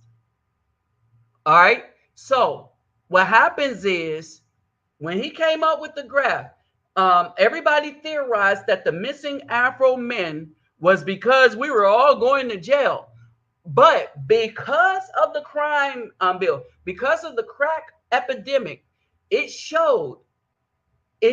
proved that the cause of the demise of the Afro family, the cause of the tragedy of the Afro family, because of the cause of the rise of a bunch of single motherhood, it was not because men were getting them pregnant and going to jail. It was not because Afro men in general was getting them pregnant and then leaving the child to fend for themselves. It was because Black women in their youth sought to only make babies with the street dudes, the dudes in the hood, the gangsters, right? The dudes that were least able to take care of a child. And they did so, according to the Moynihan report, because they looked at the government as the real daddy who had the resources that they gave them in subpar housing, that would be the projects, and food stamps. And so they was like, well, we don't need no man. The government is our man. So when they came out with this report, it proved that the single motherhood wasn't because men were leaving them and going to jail. It was because a lot of Black women decided to only screw a minority of men, and those men being of those who were in jail, prison, or who were least able to take care of a child. Now, let's get back to these experiences. All right, so let's get back to these experiences. Now we got, okay, King Groove, you good. Now, you up in here. What's up, Greg Mahone? You're up in here. Can you hear me, brother? Now we got, okay, King Groove, you What's going on, good. big All dog? right, somebody need to turn on, when you come in, May by YouTube and also probably check. there's three other people in here. So just hit the mute button. All right, so King Groove, you go first. What's up, bro? Hey, okay, can you hear me now? Oh, I can hear y'all both. Okay, it Basically, ain't me okay, that. basically, all I want to say is, I've been listening to these videos. Okay, I've been a member for probably at least 7, 8 years, and I tell you, man, you have saved my life and a whole lot of other brothers. I've shared these videos to brothers around the country, and it's like a mind blowing experience every time somebody wakes up like out of the matrix. And I tell you, Nabi, out of all of them, you probably number one for showing the brothers what they need to do to protect themselves and not get got in the system. That's really all I had to say. Ah, thanks, brother. Thanks. You turn the air on. Thank you. For sure. Go ahead. Go ahead, Greg Mahone. What going on with you, big dog? Nothing much, Hey man. man, not much, man. I know you ain't been seeing me for a while, man. Been staying low profile, I feel you. I feel you. man. Sometimes Man, that's dude, good to do. I really gotta tell you this, big dog. Man, you've been a part of my life since you were making since you were making videos for like since 2016, I believe. Uh-huh. And man, I tell you, them BAW don't want no good man until it's too late. And that's the truth. That is the truth. I really just say protect my seed, do what I gotta do, stay low profile. That's it. That's really what it's coming down to now. They just want to deal with Thuggo, Nick Boning them, and 12 gauge Mike. Okay, my God, You know, hey, I got that from Kid Organic. Lord. Woo, Lord. I, I, I say, I remember that 12 gauge mic. yeah, 12 gauge Mike came from Kid Organic though. Uh-huh. Okay. But yeah, man, that's all I want to say, man. Amen. All right. Big easy, Hey, go man. ahead, Texas Marine. Did you have anything to add? After 12 gauge mic, it's kind of hard. Right there. Oh man, hey, like you said, experiences, man. It's just Yeah, it's kind of hard to top that. That's like a fatality. You know what I'm saying? Yeah. yeah, flawless victory right there. Hey, But so y'all see that a lot of things, and so we cannot fix a community. We cannot fix a community. So y'all see that a lot of things, and so a King Groove.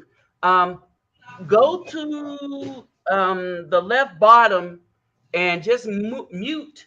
Don't pause it, but hit the mute button on your speaker on the video on the live part of your video.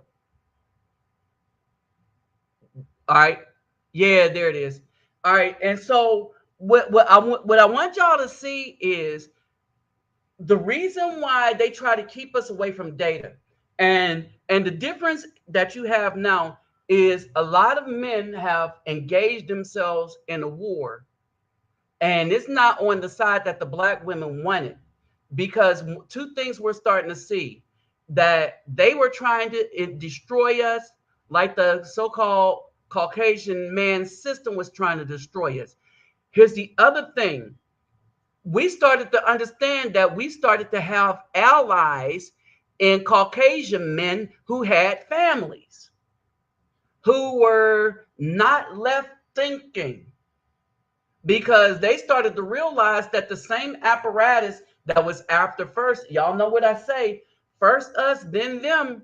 I kept telling them, it's first us, then you. When I was arguing with white men, first us, then you. You think they ain't coming after you. You think you good with your lily white picket fence and stuff. No, they coming after you because they want all men gone. Because if they only have to deal with women, they are very easy to manipulate. Anyone who lives by pride, anyone that lives by vanity, it's easy for a wicked person to manipulate the greedy and the vain. Understand this, brothers. It is easy for a wicked person, to manipulate the greedy and the vain. All right, understand that. Go ahead, King Groove. Well, I tell you what, my man, I've been seeing a whole lot of bonnet foolishness. I mean, I go to the dollar store, you know, I go to the bank, and good Lord, I mean, they in there. You got purple bonnets, pink bonnets, bonnets with little Richard twerking on the side of them. You know what I'm saying? No, Bonnie was Little Richard twerking. I'm Okay. trying to understand like what's going on. Me and my dad went to what's that? We went to Regions Bank in an upscale part of the DFW Metroplex. And when we're in there, we're doing legitimate business. We know we had a little change in there. So we're trying to do business, and already there's only a few Negroes in there. You know what I mean? And they're used to seeing Negroes with money that talk and act a certain way, like us. So here come this BAW looking like a burnt version of olive oil with a purple Jiffy Pop bag on her head with this cracked out Tom Cruise looking white boy. He had a dirty white t-shirt, and they were trying to scam and open up some kind of phony business account. Mm-hmm. And I'm just like, I cannot believe y'all would come into these nice people's bank, trying to pull this kind of scam. What they don't know is the assistant manager in there used to work for the fraud division in the FBI. Okay. See what I mean? So you Oh, come in there with that nonsense. What me and my dad hate though is that they came in there when we came in there, and this was the only other black person, and we're like, we don't know them people, for lack of a better term. You know what I'm saying? yeah. Hey, look, we ain't in it. No, sir. Now, here's the thing, King. Yeah, you wrote this. RuPaul, Tyler Perry, Medea, right? They're hits because of black women. Black women seem to love when the Afro man is destroyed, and they will make all of that stuff millions, if not billions of dollars, right? All right, and so we started to realize, and we have to realize the adversary when we see it. And this is why we say we have to save our sisters, is because if they're coming after us and we're the strong man, imagine them going out after sisters like Bertha and them. You see what I'm saying? Yes, So sir. when they say protect, we need to protect black women. No, we need to protect those that will be under attack by our own. All right. We don't need to protect anybody from the white system, because if you don't put yourself in the white system until the white people come with guns and try to force you into that system, then that's when we need to protect ourselves back. But right now, so long as it's political, so long as it's conversation, so long as it's discussion, all right, then we need to fight their brains with righteousness. We got to fight wickedness with righteousness, right? You gotta stand for something. You can't say you don't stand for anything, that you have no parameters, you have no rules that you live by, you have no laws that you live by, right? I don't live by religion, but I let people know I live by the commandments. So those are the laws I live by. And it's funny that these same scriptures that were written over 2,000 years ago are all playing out today like a prophecy that has to be true Uh-huh. because And we see it. well, let's not look at it as prophecy. Let's look at it. They understood that how they tried things then is the same way they're going to try it now. They may use more sophisticated means then, Gotcha. or the sophisticated means of the day. This is how all the stuff that I told you was going to happen with Trump winning, with what was going to happen when Biden gets in, with telling you that you only had as much time as Trump was in office to get your SH together. Because as soon as the Democrats take over, everything that's happening now, all the freedoms that they tried to take from you and stuff, I told you that way back in 2000, what, 13, 14, 15, right? I told you I was able to see all this only because when you can look at the wickedness of the people and see who is going to manipulate them and how they were going to manipulate them. I would have said it was going to be a Republican first until Trump won, and I was like, oh, there's a monkey wrench in the plan. And this is why I said you have as long as he was in office. And I even said that way back when he won. I said he is the monkey wrench in the plan. He's not supposed to be there. This is why the Republicans and the Democrats hated him in office. Remember, the Republicans didn't like him. Fox was against him too. Fox wasn't for Trump. Yo, Nabi, did you see the video from, I guess, a few years ago when they were having that mock election? Some 5 or 6 year old little black kid, I guess out in like near Sugarland and Richmond area outside of Houston in the suburbs. The little boy voted for Donald Trump in the mock election. The mom put him out, had all the kids in the house crying and Remember, yeah, screaming. I And did. did Hold you on. see that? Remember, I'm the one that did the first video about it when it had first happened. Yeah, yeah. But I mean, just to really see it, you know. And No, I know no, you covered it I didn't before, do a but video man, about it. When I said I did a video about it, I posted the video at the time on YouTube. That was one of the videos that was taken down eventually when they attacked the channel. Yeah, and so we had them on, and that's when they was taping their children to the wall. was this All right. on the BitChute or Free Speech Avenger? Was this on that too? Yeah. So it's on BitChute. A lot of my videos that they were taken down on YouTube, I put it on Free Speech Avenger and I put it on BitChute. Right? But it shows the mom opening the door, sending her son out of the house with a suitcase. I was like, really? And he was in the third grade. He was in the third grade. He didn't even know what a Trump was. He just picked it. Right? And so, and this is the story, and this is the legacy of that black women are leaving behind. This is what they have been doing to their children. That's brainwashing if there ever was brainwashing. All right. And so this is where we are, right? And so basically, when we look over our lives and look at what's been going on, all right, and I'm with someone and we talk about what was done over our lives, how they tried to make the Afro man the enemy. Then when we turn around, it was the mama that was the enemy. Like, I couldn't understand why my stepfather that taught me Kung Fu and everything took his life by jumping in the Monongahela River until I started I'm to sorry to hear understand. that, brother. Rest in peace to him. Yeah, this was a while back, like while I was like coming in and out of the orphanage and stuff like that. But but I remember going to court with my mom all the time, didn't understand what was going on. And so when I look and see a woman like put me like, I was like, no, no, you on your own. I'm gonna do what the court say I gotta do, and you on your own. But he raised us, right? And she used his own children. She used his seed against him.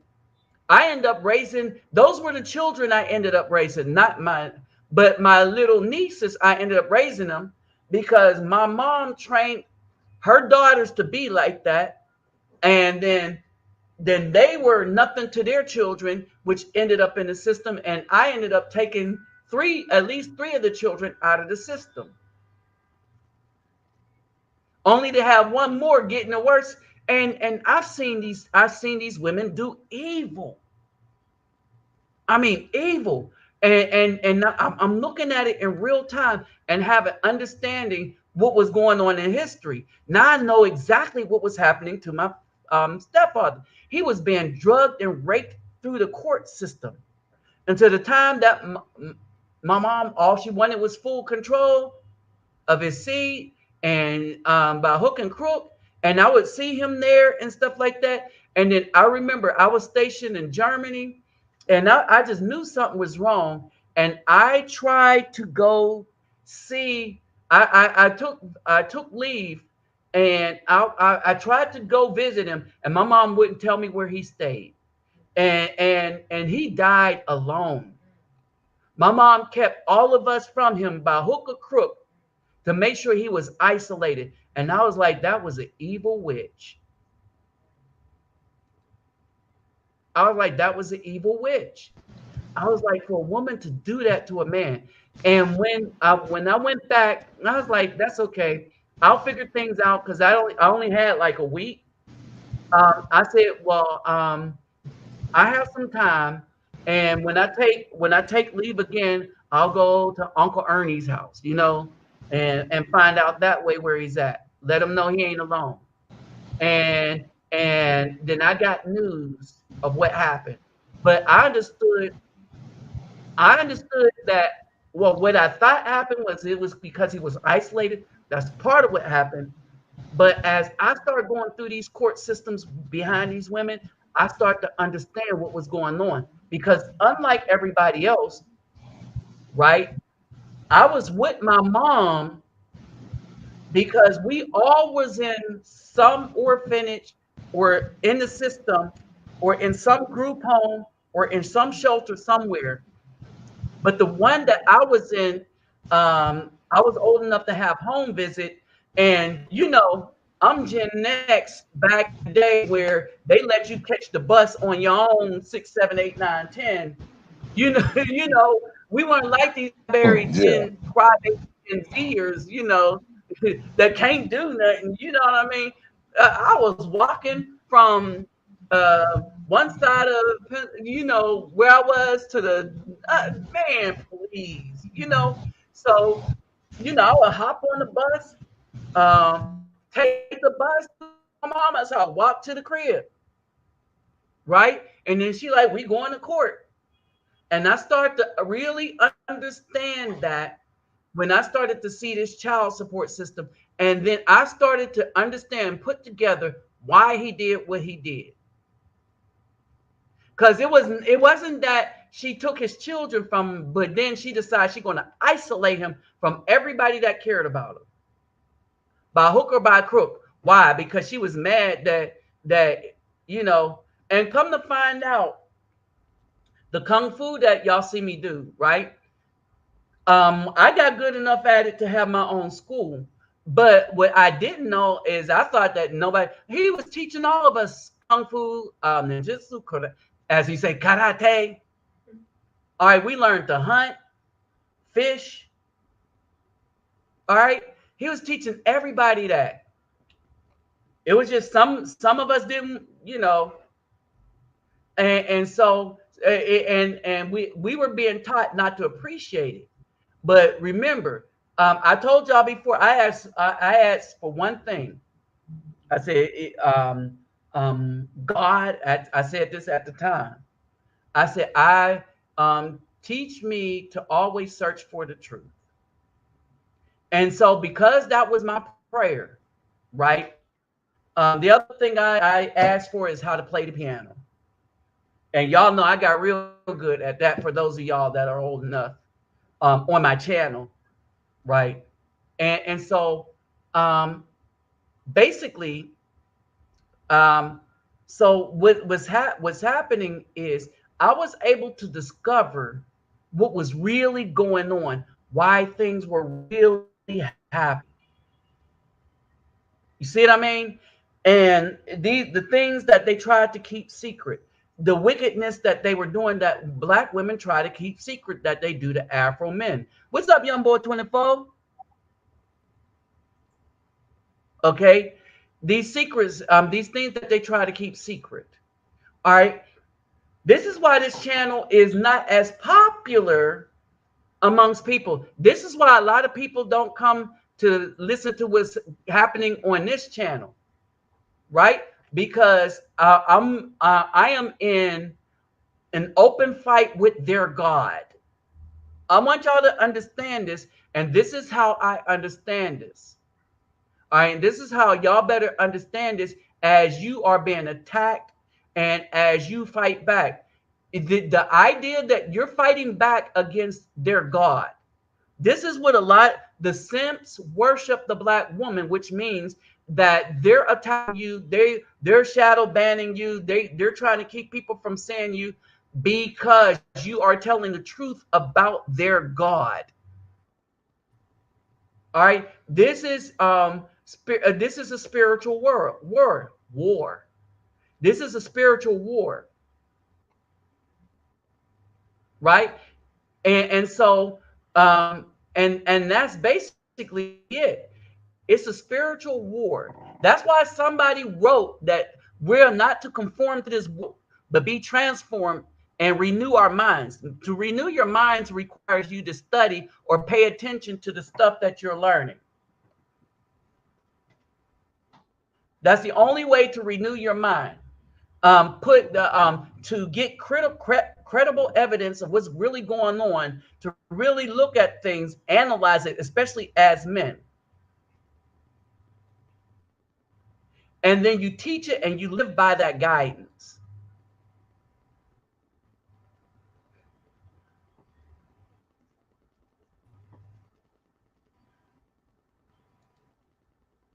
All right. And so that's on that they don't want you to understand. Right now, in all of this, right, in all of this that was going on, right, understanding what happened in his life, it made me more resolute, more resolved to understand the truth behind everything, right? And because of all the evil that I've seen, being in the system, then being out of it, dealing with children in the system, taking children from the system, and how that went, seeing other men try to get their children back that was in a system that was those girls' friend, seeing how their mom tried to manipulate them against me, and their mom, my sister, tried to do to me with her mother, my mother did to her father, her actual father. You see, and I saw this, right? I always thought I was spiritually protected. All right. And I want y'all to understand that goes with my mind as well. Right. That goes with my mind as well. My mind stayed spiritually protected. All right. Because understand this, when you have a spiritual mind, not a religious mind, and there's a difference between the two. When you have a spiritual mind, I want y'all to understand this.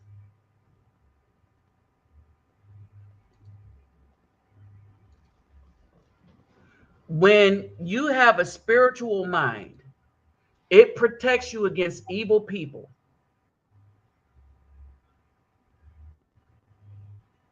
All right. When you have a spiritual mind, it protects you against evil people.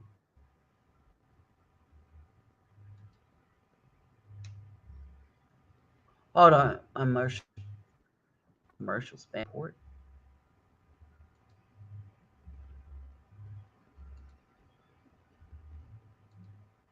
All right. So these evil people,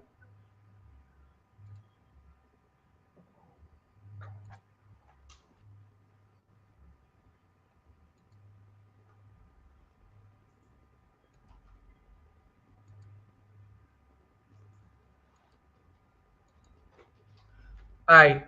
So these evil people, all right. So what they tried to do, what evil people tried to do, is they tried to make sure they cause as much harm as possible in the hopes that they may be able to get away with it.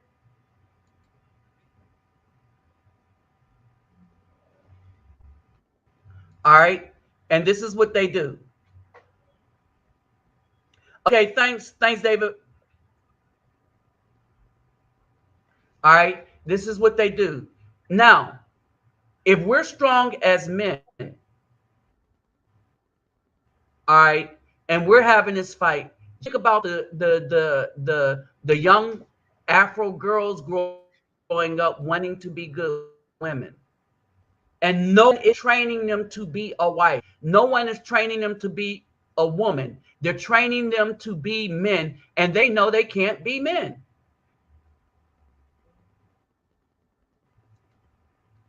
All right. Just think about that for a minute.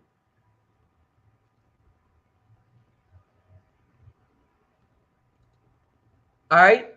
Just think about that for a minute.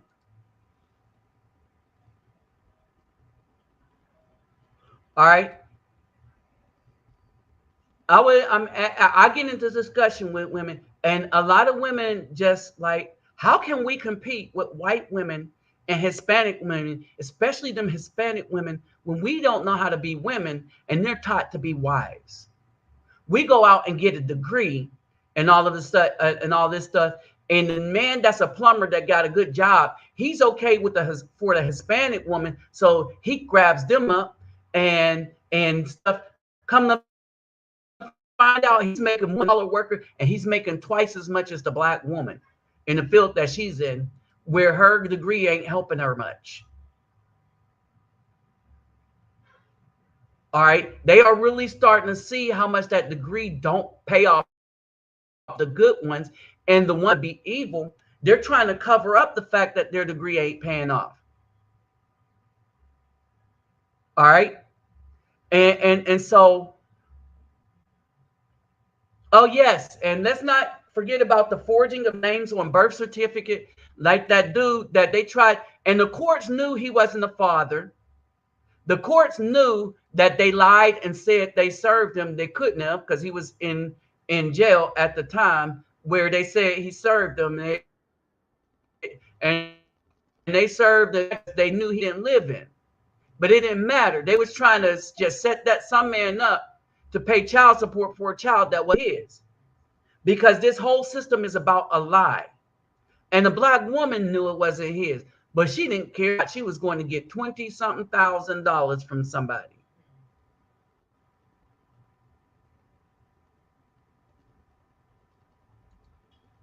All right, so just think about this, right? And then that man, had it not been for the media stepping behind this case, they would have put that man in jail.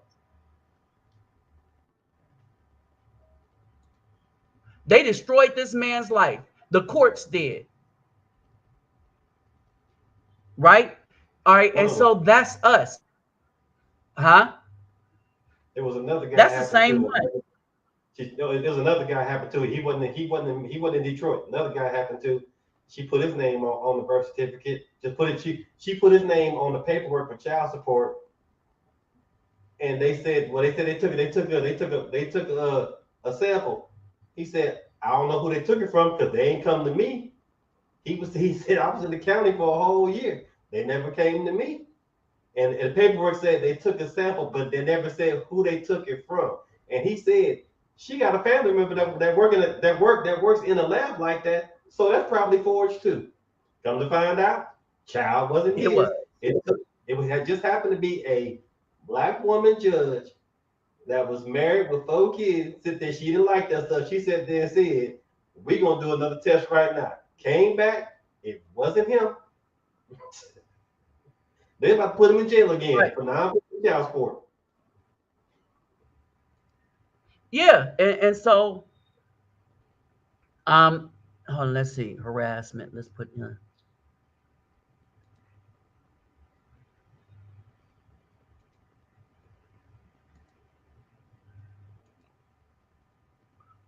All right, and so when we really look at it, all right, when we start looking at this stuff, right? When we really start looking at this stuff, right? Men are at risk from simply dealing with the BAW. Period.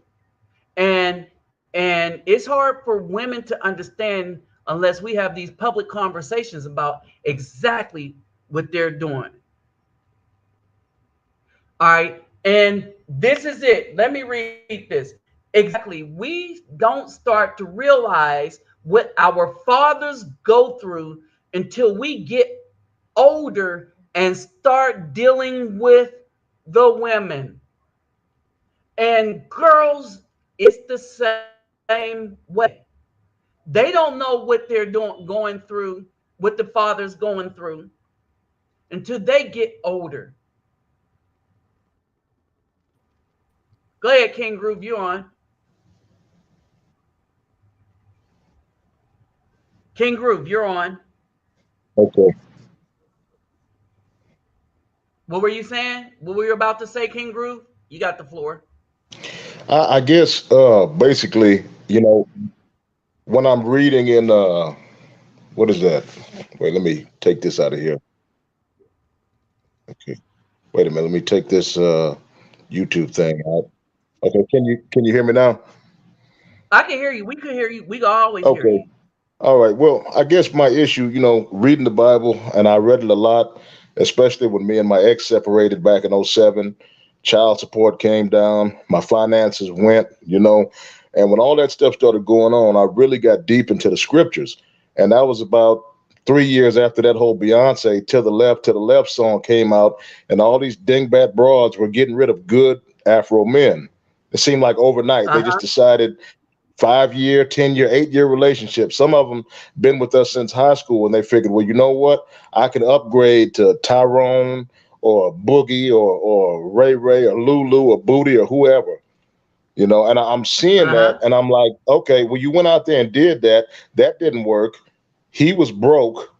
He was probably halfway retarded, and you probably ended up catching something that only a pill or a shot in your butt could fix. And then you want to come back after I've reestablished myself and gotten more wiser. And I think when men get wiser, you don't go back to the same old habits that led you down the path, of near destruction. You have to Right. elevate your mind, elevate your circle of friends, and elevate the women that you surround yourself with. Because I look at the guys right now who are really branding themselves. And I mean, branding themselves after the NFL, after the NBA, after heavyweight boxing. Frank Thomas, Reggie Miller, Uh-huh. Doc Rivers. Look at Uh-huh. these guys. Uh-huh. They've been with the same women for 20, 25 years. You don't ever hear them talking. They don't need to talk. They just smile and stand behind the man and hold his arm. That's all they do. Support that man, raise the Mm-hmm. children, love him, keep the house clean. Even if they're so wealthy where she does not have to clean the house, at least she's there to direct the housekeepers to what Yeah. areas need to be cleaned. You know what I mean? So I'm Uh-huh. just really And my I'm trying to understand why these so-called Oprahs think that they still have a shot with like a Michael B. Jordan or anybody of any value. Like we don't want that oh, anymore. oh, oh, When you're oh, oh, when oh, black Lord, women. when you're a millionaire, you don't want Oh, hold spam in it. a can of sardines no more. Uh-huh. Look, You don't want. I look, mean, why would you eat spam? stick a fork in If I can go right now to Papa Do's, I can go to the Outback Steakhouse. I could go anywhere, Benihana. Why would I go get ramen noodles out of my damn cabinet? Uh-huh. Don't want it. Don't Uh-huh. need it. Yep. And I don't want no tetanus shot Exactly. either. But Michael B. Jordan is that's a rap. That's a rap for black women. Michael B. Jordan is a rap for black women. No harder and black women, and because of Michael B. Jordan going through that, black women don't know the damage that Steve Harvey's done. And Steve Harvey came out and said, you know what? Steve Harvey even like, okay, she's worse than my and Mike Tyson, the man, they getting. But remember in Ezekiel, it says that your lovers from all sides are going to turn against you. The ones with who hated and the ones that you loved. Right? And that's what it says. And that's what's starting to play out now. Ezekiel 16 is starting to play out on the average black woman, and she don't get it. She don't get it. Right? Um, and yeah, they're and we was talking about y'all remember the video I put up of um what's his name giving the Wisconsin commencement speech? Russell Wilson. Remember I put up his commencement speech that he was giving in Wisconsin when he said that Sierra was out of his league. Now think about it. How was she out of his league when she was a 304 from Thoughtlandia, controlled by Future? What league was he talking about? He's got to be the biggest simp I've ever seen in my life. And he is. And look at I was having a discussion with my woman, and she was talking about she was watching a TikTok video where showing how she dresses when she is with um how she dresses when she is with Russell Wilson. When she's with Russell Wilson, she dresses like a native of Thoughtlandia. When she was with with Future, oh, she would not. She was not exposed enough as she's doing with Russell Wilson. That means she respected Future, but she don't respect Russell Wilson. I have to ask She myself, respected Future enough not to embarrass him. you Go know, ahead, I ask. have You to had to ask ask myself, what? I'm just curious, like when they get in the bedroom, does she put on a Batman mask and cape and does she smack him like he's the Joker when they're in the bedroom or something? You know, like, is there some freaky stuff going on? Because what kind of man allows a woman like that just to act however she wants? You're raising kids that aren't yours. Everybody's laughing at you. Like, how many times do people have to laugh at you for you to say, you know what? I'm Russell Wilson. Like, I'm Rick James, ditch. You know what I'm saying? I got Uh-huh. money. I Yeah, got yeah. clout. I'm a star quarterback. Why do I have to keep running around with something that half the internet thinks is a hermaphrodite? I'm trying to figure it All right, out. let me tell you why. I'm gonna tell you why. Because Russell Wilson was brainwashed by Christianity. All right, here's the thing about Christianity, and this is why I stopped preaching. All right, one, I never preached from the New Testament. Right, the closing, I never did the closing because I always went back to my keyboard. Right. Um, when what Christianity teaches is opposite of what the New Testament teaches. I mean, what the commandments teaches. When a woman disrespects you like that, you let her go. Period. Right. Um, when I'm gonna stick with this real quick with Young Boy 24, but in Christianity teaches you that you stay with the thought the native of Thoughtlandia because your righteousness can sanctify her. No, as a man, you're not supposed to be messing with her, and as a father, you don't give your daughter to a future. You see what I mean? Um, and so when the woman comes from the land of Thoughtlandia, all right, and she wants to be a permanent resident of Thoughtlandia, no, you send her back to her land. You revoke that passport. You be like, no, we don't take no passports in from Thoughtland. Okay, and basically that's it. But Russell Wilson, he's been conditioned that when you, first of all, that a woman's out of your league is because she can dance like a hoochie all up on somebody's car, and that everybody in the hip hop industry done ran through her. Right? And I was like, what league he playing in where she is out of it? But then he And has you, a point. She is out of the league because she is way below the league that he was in. He was in the righteous league where, he was rooted and grounded and stuff like that. But because she's famous for being a hoochie, and because other dudes in the thought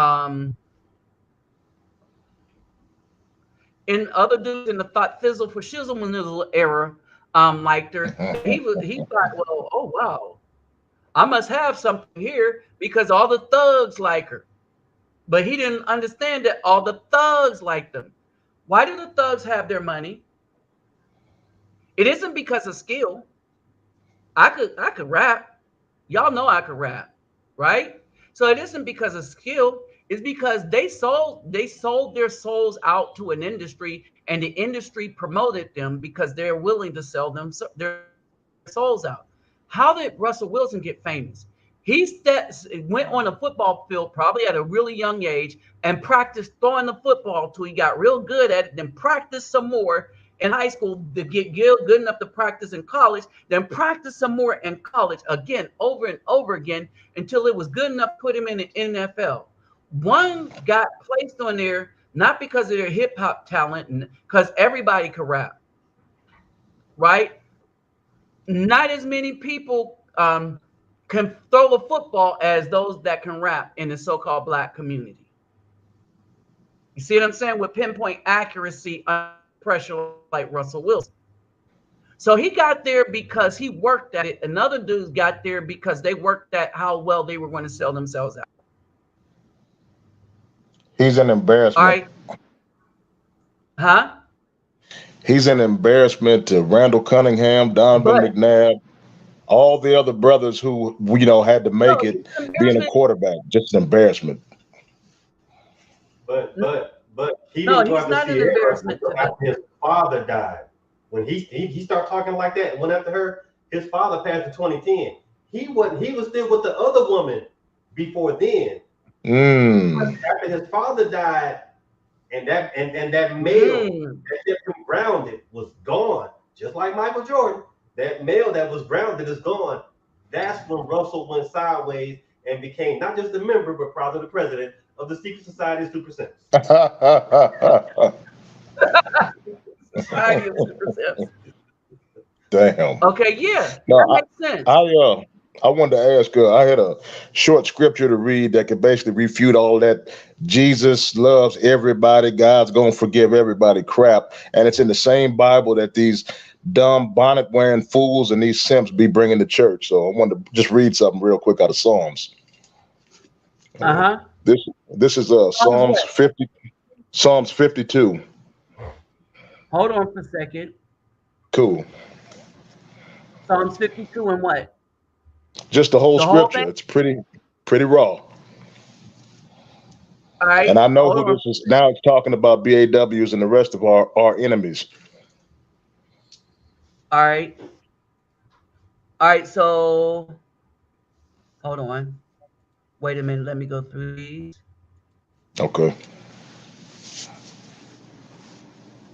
Okay. Let's see. I like Russ as a quarterback. We'll come back to that. Let's see what Daniel. Worth being a father. I stated before, it's not worth being a father in America. Afro men only get destroyed, used, damned, blamed, and everything else without a chance to defend ourselves. It's not worth it, period. Okay, True. Now let's go here.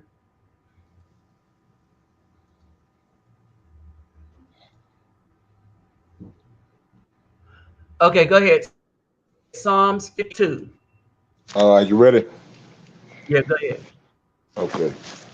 You people, well, the name of it is God is in control. So it's basically like whatever they try to do to us, whether it's the ghost man, the BAWs, the Satan worshipers, the people that like little kids, whoever, the alphabet community. Okay. You people may be strong and brag about your sins, but God can be trusted day after day. You plan brutal crimes and your lying words cut like a sharp razor. You would rather do evil than good and tell lies. Psalm 52? Psalm 52. Oh, my bad. I meant Psalms 32. Oh, that's cool. No, that's Psalms 50. Hold on, let me see. Psalms 52. Yep.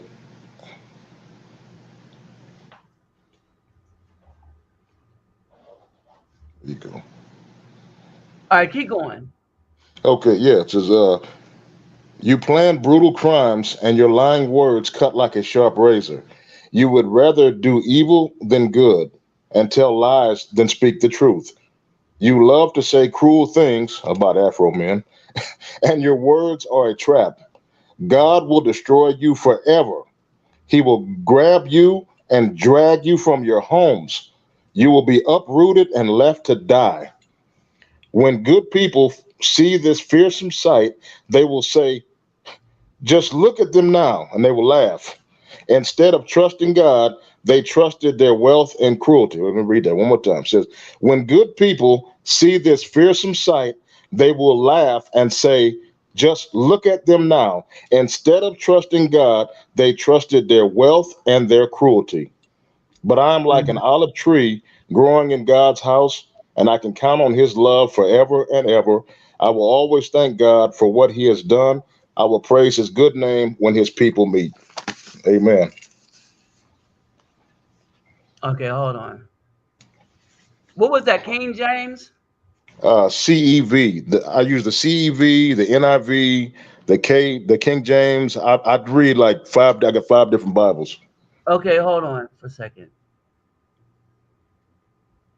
Yeah, that was the CEV version, contemporary English version. It's got All the right. African flag on the front of it. So instead of trusting God, read that last verse again. Okay. It says, where is it? Instead of trusting God, they trusted their wealth and their cruelty.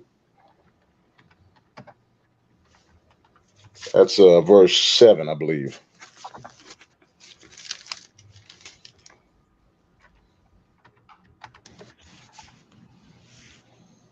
Okay, let me see something.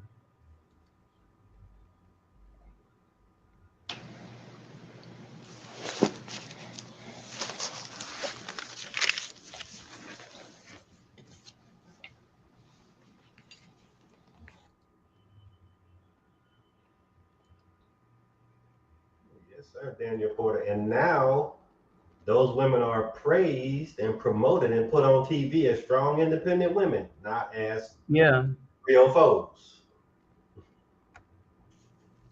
Megan Thee Stallion is the spokesman for Popeye's damn chicken. Oh What? yeah, yeah. What? Oh, it's worse than that, bro. I saw a new commercial on I was watching an internet app, I think for my Roku TV, and she's got some kind of special T-shirts that she's selling or giving away or something, and some well, I'm gonna try to be polite because this is not be stream. Some ninja college, I'll say that, a black college, gave her some honorary degree, and she's out there talking about so many percentage of her proceeds are going to go to Planned Parenthood. I was like, say Yeah. what? It's probably the college she went to that gave her that degree because she never finished. Yeah, it was the college, all right. Yeah, Hoochie Fa Skank. Yeah, she was going You know what I'm saying? to HBCU when she got discovered. So it's probably that school that she was at before she got discovered that gave her the honorary degree. It's That's like a probably, bad dream. I don't know which one it was, but she was going to one when she got discovered and put out her famous song. And what kills me is she's not even from the ghetto. All this slick talking like she's from the projects. This bro grew up in a nice house, nice neighborhood. But her mama talked like that. Her mama may have been in a nice community, but she took the hood to the nice community. I Her give mama, up. that's most BAWs move to nice communities because they getting their You, paycheck plus 20% of that man's paycheck, and that's counted as income for them. hey, Texas Marine, you and Nabi, y'all know where McKinney, Texas is? Yeah, Yes. Okay, you see that video where they were slamming that predator-looking anorexic version of Predator? They slung her by her weave on the ground because she wouldn't obey the commands of law enforcement. I believe We No, went I didn't. viral. Everybody was upset. got pulled over, and It he was a said, pool party. It was a pool party. It's a bunch of teenagers out there. "Oh yeah, Yeah, I yeah, know." yeah, yeah, yeah, yeah. I seen that. Okay. Yeah. Well, if you look at the whole video, there was several. There was just as many young boys, and you could tell they had to be 15 or 16 at the most. They were all tall and skinny. And when the laws came over to them and said, "Hey, y'all stop that and sit down and blah blah blah, sit your ass down," they immediately, yes sir, and they sat down, they shut up, and the police completely ignored them for the whole rest of the time. So if the cops are so racist, why did they only body slam the one who was making threatening gestures, motions, cussing, screaming, and I'm gonna get my mama, fool? Mm-hmm. See, Yeah, because I don't care what color you are. When a bear roars, a hunter shoots it. It's the same thing. Mm-hmm. Yeah. Yeah. I'm just saying I don't understand why we have to act like a victim when all you had to do was shut up. But she was screaming. Even if he wasn't a lawman, if he was, I mean, I could imagine what her teachers have to go through. Why are you cursing at an adult like that? There's just no respect. And Well, because they are taught. Hold on, wait a minute. accountability. The rules don't go for them. Right, and that's the thing. Why do you hold on? Let me see. What did I? Hey, King Ruben, I was inside one of these high schools over in the area called Hiram Clark in Houston, Yeah. Madison High School. Hmm. If it wasn't for this principal, and the principal I'm gonna say she's a sister because she holds the mothers accountable. No, Okay. Okay. no Jiffy Pop hats, no shirts that look like dresses. You must come in there present. If you come there like that, they don't care what you're coming for. You ain't getting in the building. That's just that's how she rolls. They We tried to need that. handle this woman on TV, but the white people supported her because the school was getting safer. Mm. When she made them mothers be presentable, the children knew, whoa, if my mama can't get in here to save me, I better act right. So I mean, it's not supposed to be gang banging or some kind of gang fight or something. I mean, it's like education, and the parents are supposed to be there to work with the administration and the staff and teachers to try to make it better for all the kids, not just your baby, but all the kids there so they can have a positive, productive learning experience. That's why you got young black kids reading at a third grade level, graduating from high school. They're just passing these kids. They don't care. Yep. That's because the school, the only females that are held accountable at these days are teachers trying to do right. That's it.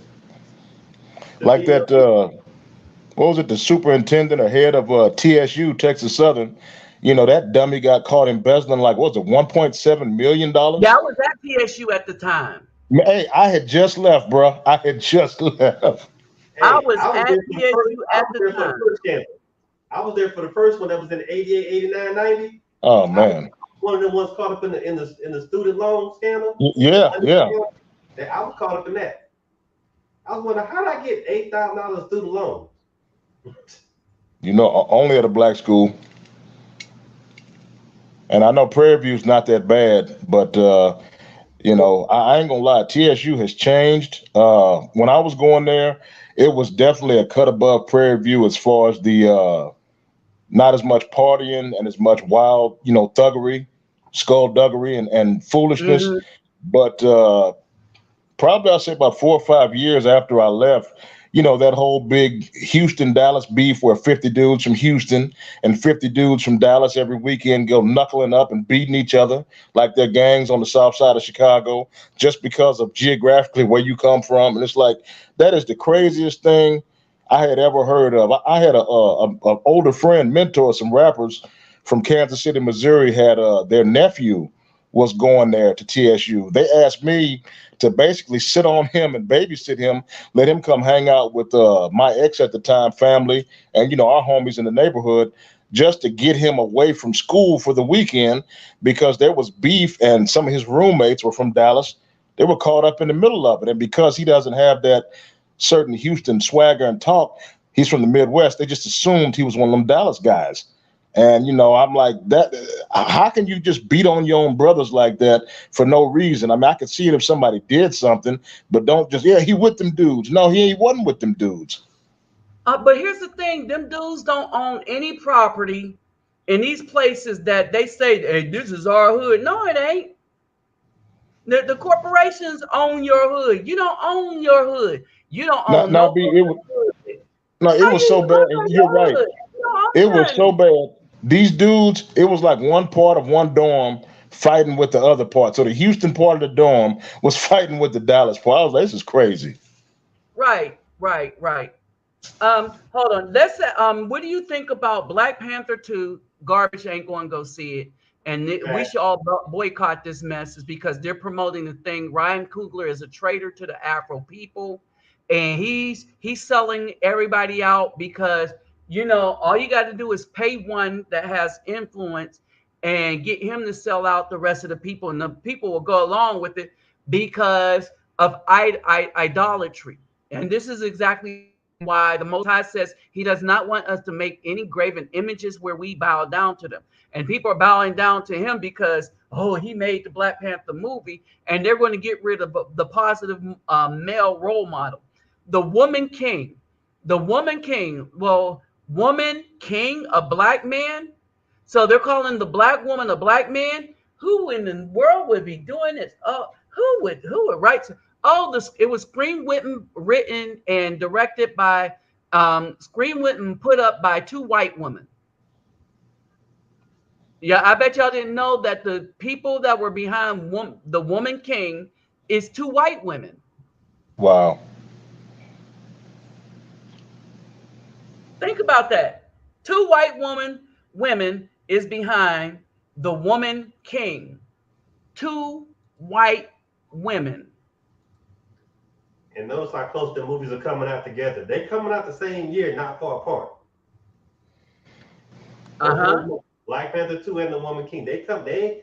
Mm-hmm. But right, because the narrative is to get rid of the Afro man. But that movie Prey, when you talked about last time, oh, it's already got so many bad reviews. It's going straight to streaming, going straight to Hulu. They ain't even sending it to the theaters. It's that bad already. Kind of, I mean, you can look at this whole, and it's worse than just a BAW thing. It's just a westernized woman thing on whole. BAWs are the forerunners of wickedness. But that Ghostbusters movie with that Flavor Flav looking thing from Saturday Night Live. I mean, just the fact that she was even in the movie. Hey, I'm gonna tell you this much. If Leslie Jones at one point would act like, not a comedian, but a woman, Leslie Jones is fine. She was fine in that green dress. She was fine in that red dress. She was fine. I was like, Leslie Jones is kind of fine, but they make her look the least attractive that she can possibly look, and she's okay with it because she's getting paid. Yep. And had she at one point decided to look like the woman that you see in them dresses, oh man, she would have had a husband. I wholeheartedly believe that because. Well, I've dated girls that look like that back in the day, but how they carry themselves and present themselves and act like ladies and how they do their hair makes them so much more attractive on the scale of 1 to 10. Right. And people don't get this, right? All right. So here you have it.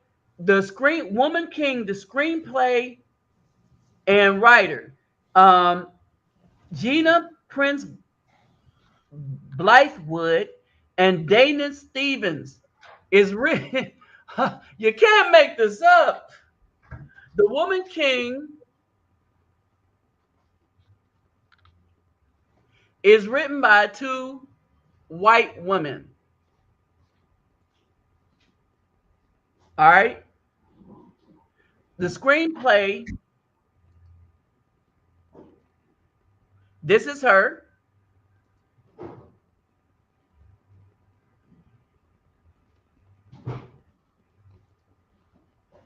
Gina Prince Blythewood. Is she white? And yeah. And Dana, there's no doubt about Dana Stevens. Yeah, that's 100%. I thought that was Zaza Ali for a minute. All right. This is the screenwriters. And when they say based on, it's not based on anything historical. All right. So this is who's behind Woman King. This is who's behind Woman King. Can't make this up, y'all. These are the people behind Woman King. And you really have to really ask yourself this question. How in the hell did this happen? Well, you know, like Joe Biden said, if you don't vote for Joe Biden and you ain't black. Right. They did the same thing for the Harry Tubman movie. It was a pale skin involved in the screenplay for the Tubman movie, Harry movie. One of them was all Uh-huh. that. Yeah. So And everybody that's writing the movies, I want y'all to understand this. Brothers, y'all need to understand this. These people that are doing these movies, all right, these people that are doing these movies, they're not us.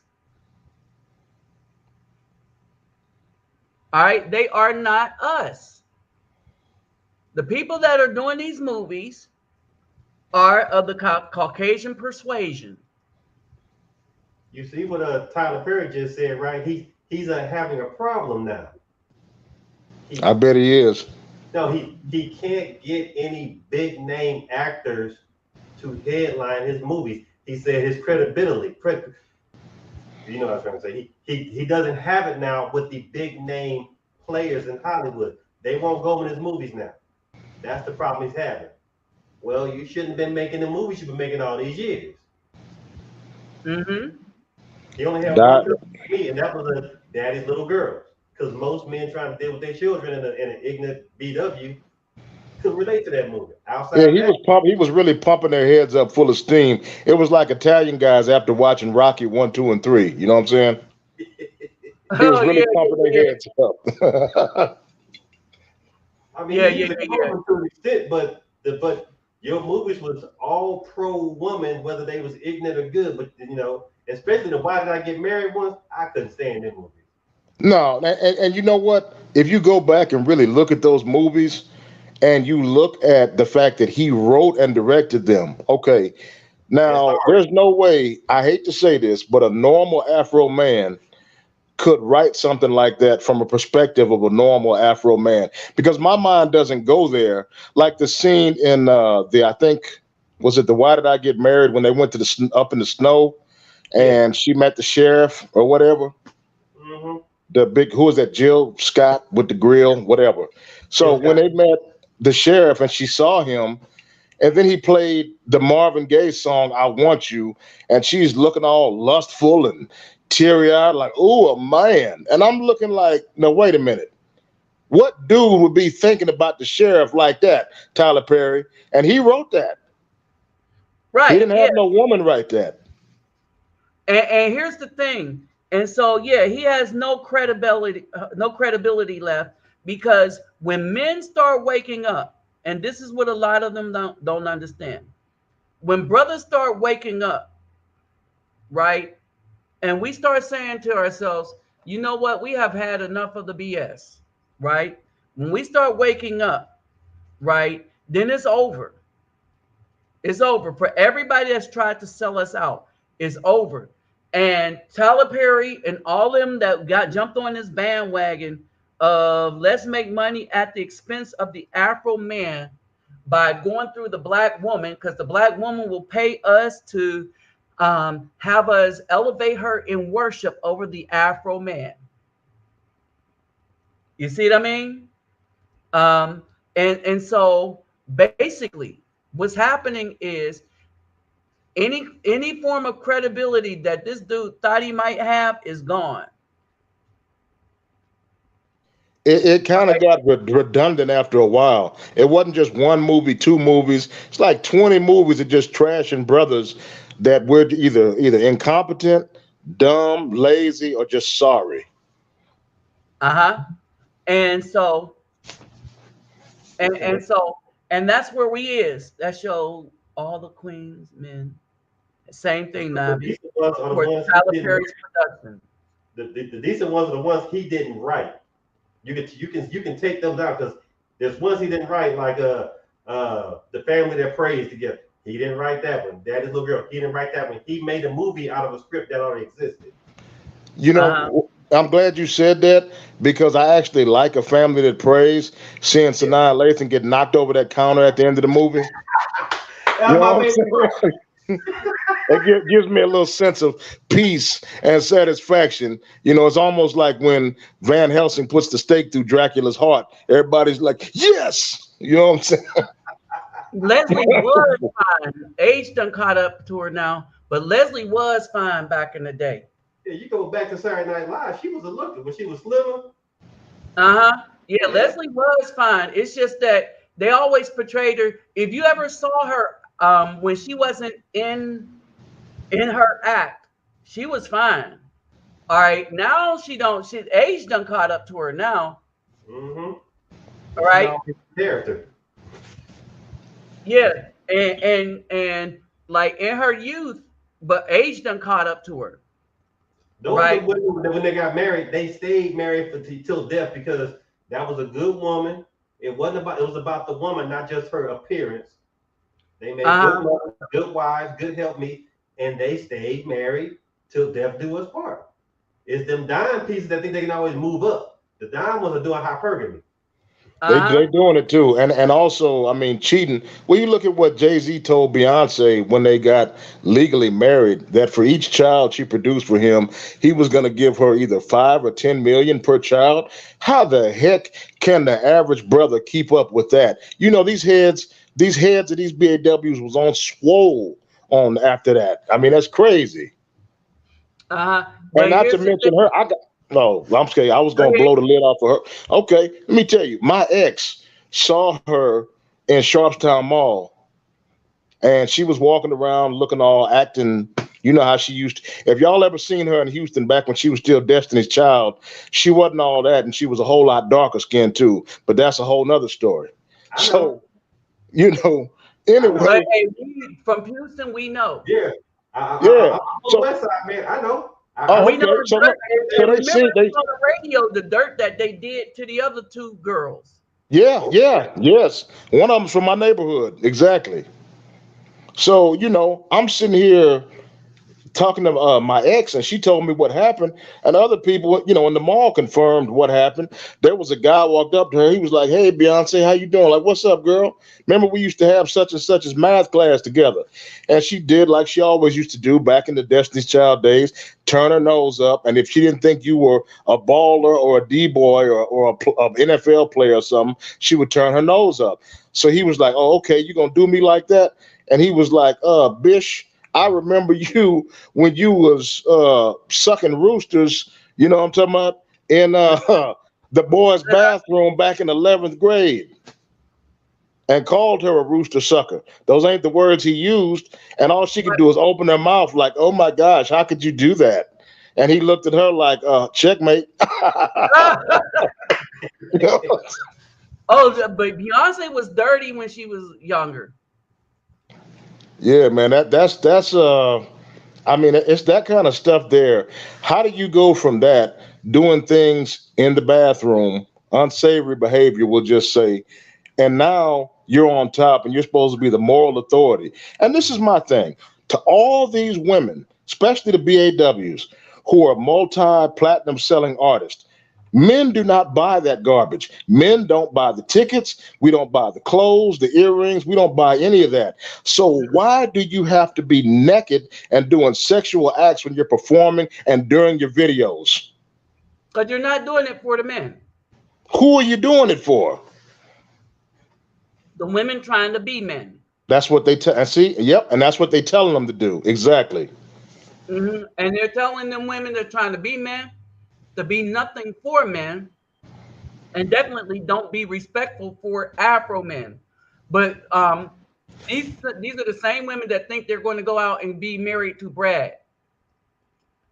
And might I point out, Brad ain't marrying them because Brad saw these statistics. Let me pull them back up here again. Yeah. What Brad done seen. Brad done seen this, and Brad was like, wait a minute. The math ain't mathing. Brad was like, the math ain't mathing. Right? Brad looked at his prospects, and Brad said, wait a minute. Let me take a closer look at this. He's like, okay, the black man don't have a chance with them. And when we control for the controls were added to the models, and then he go down and look at the bottom right, and he said, oh damn, we right behind the black man for divorce. So the black woman will divorce us almost as quick as she will divorce a black man. No, we ain't having it. We done. Stick a fork in us. Thank you very much. We out. And they be like, we out. And so that's why these women are so public when they get a Caucasian man. Serena Williams. Right. They are very, very public because they are public because the truth is that Well, it's worse for anybody to marry. have y'all ever noticed that Serena Williams looks like Buster Douglas with a wig, a lace front on? You know what I'm saying? Like them shoulders, man. I've been in the gym for a long time, and I have never seen in my life seen them kind of shoulders on a female before. I mean, I don't know.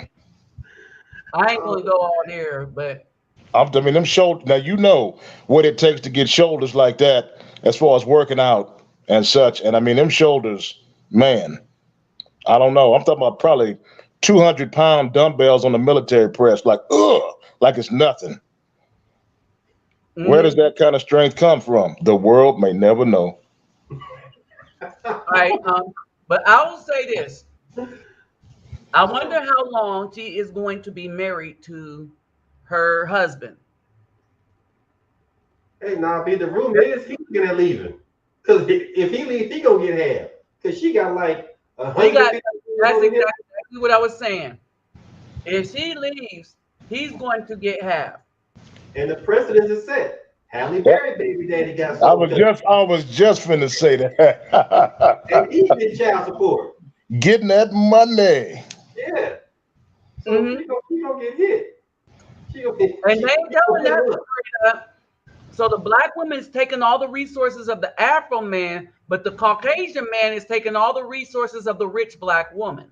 Exactly. It's going right back where it came from.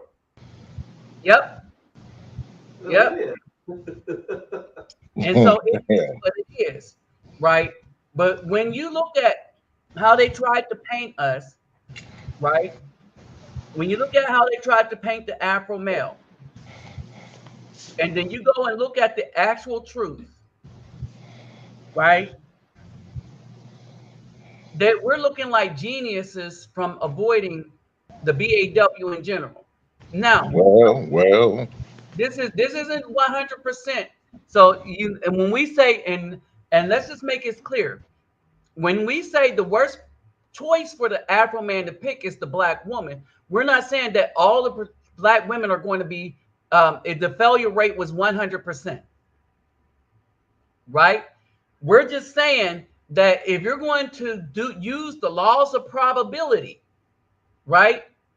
All right, to guide you, then you better examine the black woman you think about getting with before you get with her. Just examine her, just 3D her. She 3Ding you for your financial resources and stuff. How well, you know what I mean? And she should.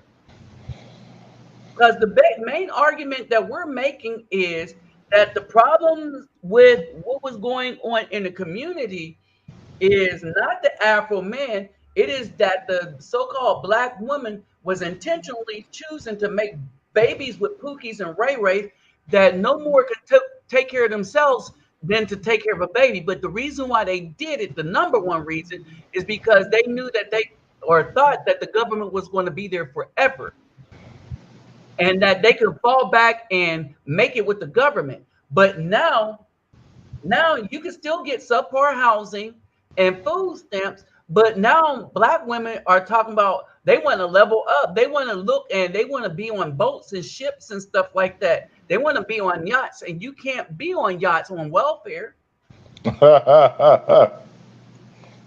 Yeah, government don't pay for that. And that's the news flash to them. What the government? And so now they're going to get all these elective surgeries to appeal to dudes that own yachts. And the Ain't dudes no, that own yachts says, "Oh yeah, you can get on the boat." They get on the boat, they take pictures on the boat. The dudes do to them whatever they want, like when they go to the Middle East, and then they come out with nothing to show for it but a burqa bag, and then they pawn that, right? You go to the pawn shop, you'll see a lot of expensive bags in the pawn shop, all right, because them dudes ain't married them, so the last thing they have as they run out of the money he gave them, still living in the projects, still living in these things, still buying all this expensive weed. Now they have nothing, especially as they age, and no man wants to pay their bills because they took their youth away. and not me. Uh-huh. On that list for the best marriage for an Afro male, who was it? Was it Latino or Asian? Um, it's Asian. Because I'm It's wondering, Asian. because I'm gonna say Latina, and I'm gonna tell you why. well, because when Jordan got remarried, he got a Latina, he got a Cuban woman for the second marriage. Mm-hmm. Even he left the plantation. All right, they're both better. All right, they're both better, right? But statistically, it's the Asian. But the reason why I wouldn't use them is because there are less of them to get with, if you know what I mean. Yeah. All right, and so you have a better chance of getting with a Latina than an Asian woman. And I think So it's that's if why I you, say that would be the better option to go for. That's definitely true, and it is easier. And in certain parts, especially Texas, Texas is like Texas used to be a country way back up once, up on a time, and I think it probably will be again the way things are going. But if you go to certain parts of Texas and you haven't been somewhere in maybe 4 or 5 years, you're gonna be shocked to see your raggediest, dirty, raggedy Riddell tennis shoe sneaker wearing Jordache jeans, still got the flat top with the ramp on top, Swatch watch, $5 in his pocket. Got like some J Lo looking, Selma Hayek looking girlfriend, monogamous, who's not cheating on him. Might even have a few kids, and it's like, wow, these Hispanic chicks are really choosing. They coming up here, man. They, you know. because it's not about money. It's about having a good And right the to thing, say it. right, exactly, and that's the thing with them. The Hispanic women, they're family oriented. I think if you They're say to looking bring for one of a this back man to who's America, you making travel five outside hundred of America. thousand dollars. Man, And them women can cook. Yeah, I'm he trying don't the have to make a lot of enchiladas, money. man. They He don't have a man don't have to make a lot of money with a Hispanic woman. He needs You to can work take at the her home car wash. though. hey, Yep. So long as you got a job and take care of the bills, good. She'll be popping them children right on out there too. Yeah, hey, they They're are now, trying fertile. to hey, destroy. but y'all hear this thing? They're trying That, to destroy the ability of but younger y'all women. hear this thing? That the Latino woman, right? Well, that been right now for the way that they can take a little in the house and make a lot out of it and support the man and everything else. They are what the black woman was in the 50s and prior. I'd Yes, say even I'd say yes, even I better agree than with that. But add my 20 more percent of just that old school Latina Catholic upbringing ingenuity. And I ain't no Catholic, and I don't even like the Catholics. But what I have noticed about women that were raised in Catholic nations, at least they know to shut up because you might get your jaw touched. So they don't mind cooking and doing that. Like I had this Puerto Rican chick from New York, from the Bronx. She wasn't from Puerto Rico, but she was Puerto Rican. And she used to always brag on her cooking skills, the plantains and the chicken and rice and all the stuff that she could cook. And I was like, wow, so you know, like a yellow bone, beautiful, real good, and, you know, in the bedroom, and you can cook good too. I'm like, wow, like, how's that possible? Think about the ones I meet, the so-called yellow bones that are, you know, native. They don't know how to do nothing except look cute. They can't even pay the light bill on time. And it's like, I don't understand. How do you have the money in the bank Right. and you're And well, not paying the bill? But yeah, she told me that her mom, aunties, and grandmother, her abuela, they used to hit her and her sisters upside the head with a wooden spoon and tell them blank blank ain't no man gonna want you if you don't know how to cook for him. And I'm like, wow. And again, my dad was married to a Creole woman from Louisiana, and her mom, that whole upbringing was telling them pretty much the same thing, not to mention cooking and just being a good lady all around for a man, like something that a know how man to wants to come cook home to after a is hard day at work. Man, okay. Let me say this real quick because it's almost time to probably help you make a choice, right? But the thing that you need to do the most is be inclusive of everybody, but know the perspective of each group that you have to deal with. So the Asian, yes, statistically, they're going to be the best women to get if you can get one. But they are the ones that are most likely to stick with their own, right? All right, and so basically, if you can get one, they'll stay with you. But they are the most likely to stick with their own unless they're Filipino and you're in the Philippines. Okay? Because the Philippines look at you as part of them because of the Ida people, which are the indigenous people of that land, and they look exactly like us, color and all. Right? They're just much shorter. So there's that, right? Now, if you're going to be beyond that, all right. And so what I'm saying is that to be happy, you have less likely probability with the black woman, but she is a probability, just less likely. So if you include the ones that's a good prospect for black, include the ones for Hispanic. So you don't disassociate yourself with any of them. You just broaden your spectrum, all right, as men, because anyone seed is going to yield us. I want y'all to understand that anyone that we put a seed in is going to yield us. Doesn't matter who the woman is. Just like the white man always knew this, anyone they put a seed in is going to yield them, no matter the color. They knew this. That's why they go screwing everything. They're trying to screw up the gene pool because they understand it's about where the man plants his seed. So if anyone we put a seed in yields us, then we got to be careful who we put a seed in so that we can bear us. Y'all understand? Only a fool will say, "Oh, it needs to be this certain woman." No, it don't need to be a certain woman. Now, the strongest gene pool you're going to decide versus another woman, the same format, right? That's the strongest thing. But she's going to abort the child. Then what good was it? Saying you got to. All right. So basically, that's how that works. So that's how you look at it. You broaden your horizons, and you look for good women.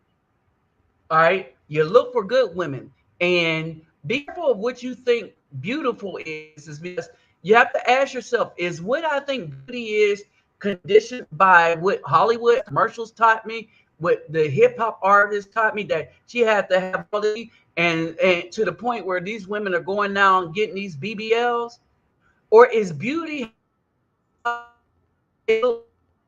in the face?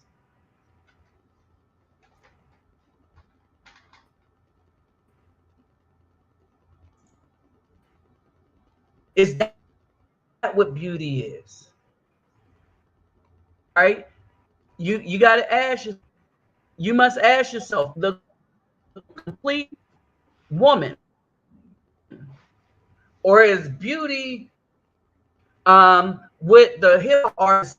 Beauty said this with this big badunkadunk is out of my league because she was in a hip video.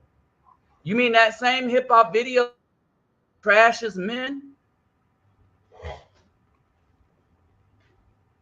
Right. I used to have a thing for Jill Scott too. And be like, well, she got like she looked like, and once people saw that Jill Scott was dealing around with Chris, and they're like, she didn't look attractive anymore. You see what I mean? And so that's basically it. All right. That's what we have to be careful of. You don't eliminate any group. What you do is you combine the good in all the group and see who you can get. I got a question for you. And I'm gonna be honest. Huh? No, I just had a question for you. Go ahead. My bad. I'm gonna be honest. You are more likely, especially if you travel,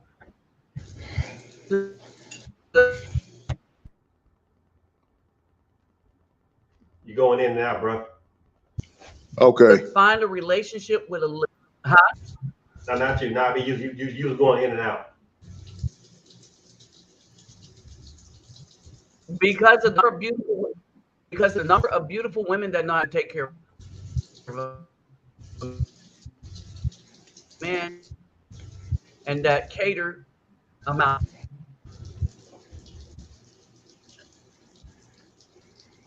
Hey, if I go out again, just repeat your point, because I can hear while I'm out, King Groove. But let me say this real quick while I'm in. Hear you. We couldn't hear you. You was going in and out. Huh? We couldn't hear you. Oh, I know that. That's why I told him if I go out, okay. You can hear, but you couldn't see me. I can hear you good now. But anyway, okay, yeah. And if you can't hear me again, just repeat your point. I'll wait till you're done. All right, and before I speak again. But I can see when I go in and out because my screen goes black on my side, and I can see y'all. Okay, so let me say this. The reason why I say that is that when you travel to other places, right, the Latina women actually are looking for your men, and then you're the Caucasian men for the majority, right? And your options increase because they don't have anything against you or your manhood, like the so-called black woman in the United States. And you don't have to be rich. Best option. All right, then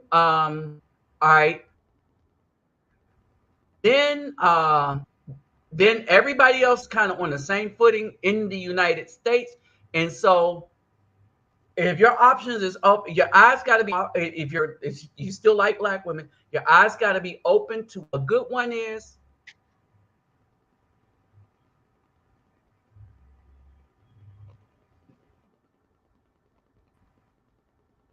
You could have gone in open to what a good woman is for you.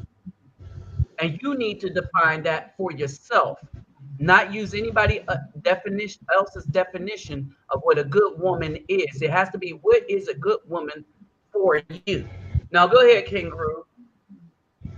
No, Nabi, I had a question. You know, I see you have braids like I do, and I'm sure at some point you've probably been to the African braiding shops and see the king status that a local Negro man gets treated like you step outside and you're scum again to the BAWs, but you go into every African braiding shop I've been to and they treat you like you're, King Mugabe from Mugabe, what was that, from Zimbabwe or something, or Nelson Mandela, like they really, yes.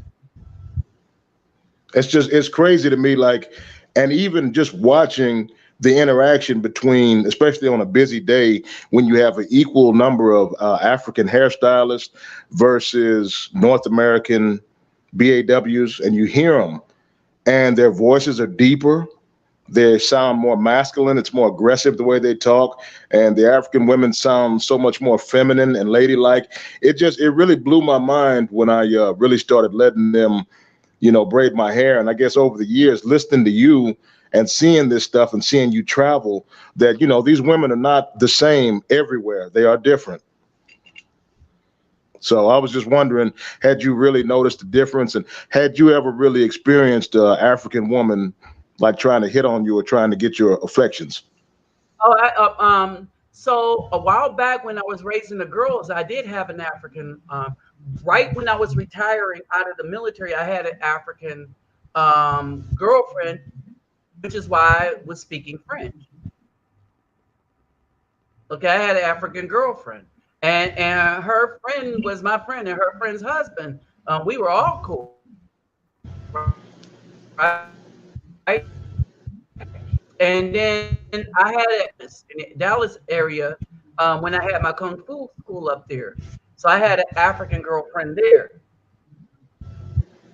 right? West And African? so she's French, and then I had another African girlfriend. She was Muslim. Gotcha. So we're going. The Muslim one was more Central East Africa, and French is going to be Central Africa, Congo, and stuff like that. And as a matter of fact, the other African, when I was raising the girls in San Antonio, she was from like the Congo or one of the countries. Like her and her friend, I need to call them too. But anyway, yeah. And so, yeah, and so that's basically it. And so, from time to time, I even call them and keep up with them. They're back in Africa, right now. Uh, and so that's and so we let's see, and then Sean Daniel. Right. And so that was my thing. And so yeah, I've always been treated better by women that that came from outside of the United States than women treated me in the United States. That's hands down. All right. And so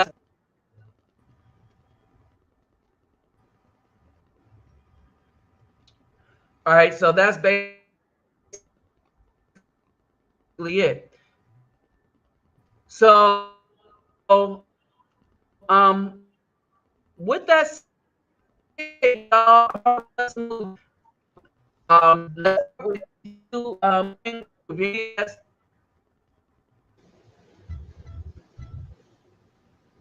Let's start with you, King Groove. Do you have any last words? Uh, Basically, yeah, just to elaborate on the whole African thing, I guess being amazed at how they raise their kids, and it's not just one or two of them.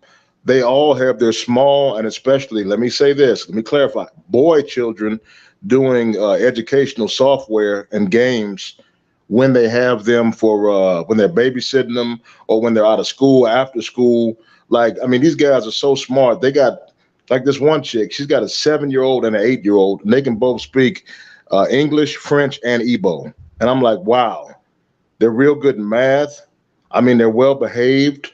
They love God. You know what I mean? They read the Bible, and they're not punks either. They're strong. They're boys. They're manly. And just seeing them, I'm like, wow, if I would have went that way years ago, I wonder where I would have been. And not just an African woman, but just some other woman of a different creed or nationality who has the Afro man's back versus trying to save a burning building with these rotten BAWs over here. Okay. Any last words for you, Texas Marine? Yeah, basically, you just read what you said. We as men, like I said, I've said it before, Nabi said it, we're not going to agree on everything, and that's just being a man. But we can agree on the outcome. We don't have to agree on the process. That's where we come together as men, and that's how we build a community. The men sit back and decide how the community is going to operate, what we're going to do for outcome for our community, and each man to his own raises his family, like the Most High always had said it was supposed to be. Find your woman that's good for you. She ain't got to be good for me. She ain't got to be good for Nabi. She ain't got to be pretty to us. She can be ugly as all get out. Don't matter. It's what you want, what you need for your house. Exactly. All right. So with that said, I'm gonna get ready to go. We at 3 hours and 30 minutes. I will holler at y'all later. I'm gonna just say this thing. It's funny how YouTube can block us when we say something they don't like, but somebody that's harassing and doing these ads for adult videos, best adult videos, they don't block them. It's like the fifth one. They don't block them though. Funny. And notice how, Nabi, when you were really going in just now, showing the statistics and talking about the Latin women, that's when the video started getting funky and your voice started getting distorted. Yep. Yeah, we know.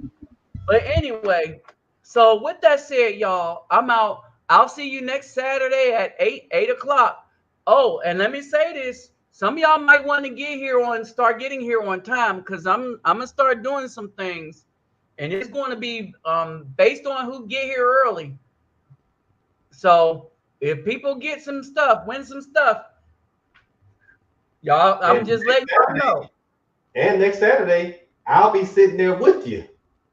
Oh, okay, yeah. All right, so because I'll be there next Saturday. Okay, so I'm just letting y'all know. As y'all know, the Saturdays at 8. Been doing this thing. So we're going to go back to stuff I was doing on my old channel as well. All right. So y'all got to be around for it. With that said, I'm out. Peace, love, and soul. Peace, King Rule, brother Nabi. Oh, yeah. Peace, brothers Nabi, Texas Marine.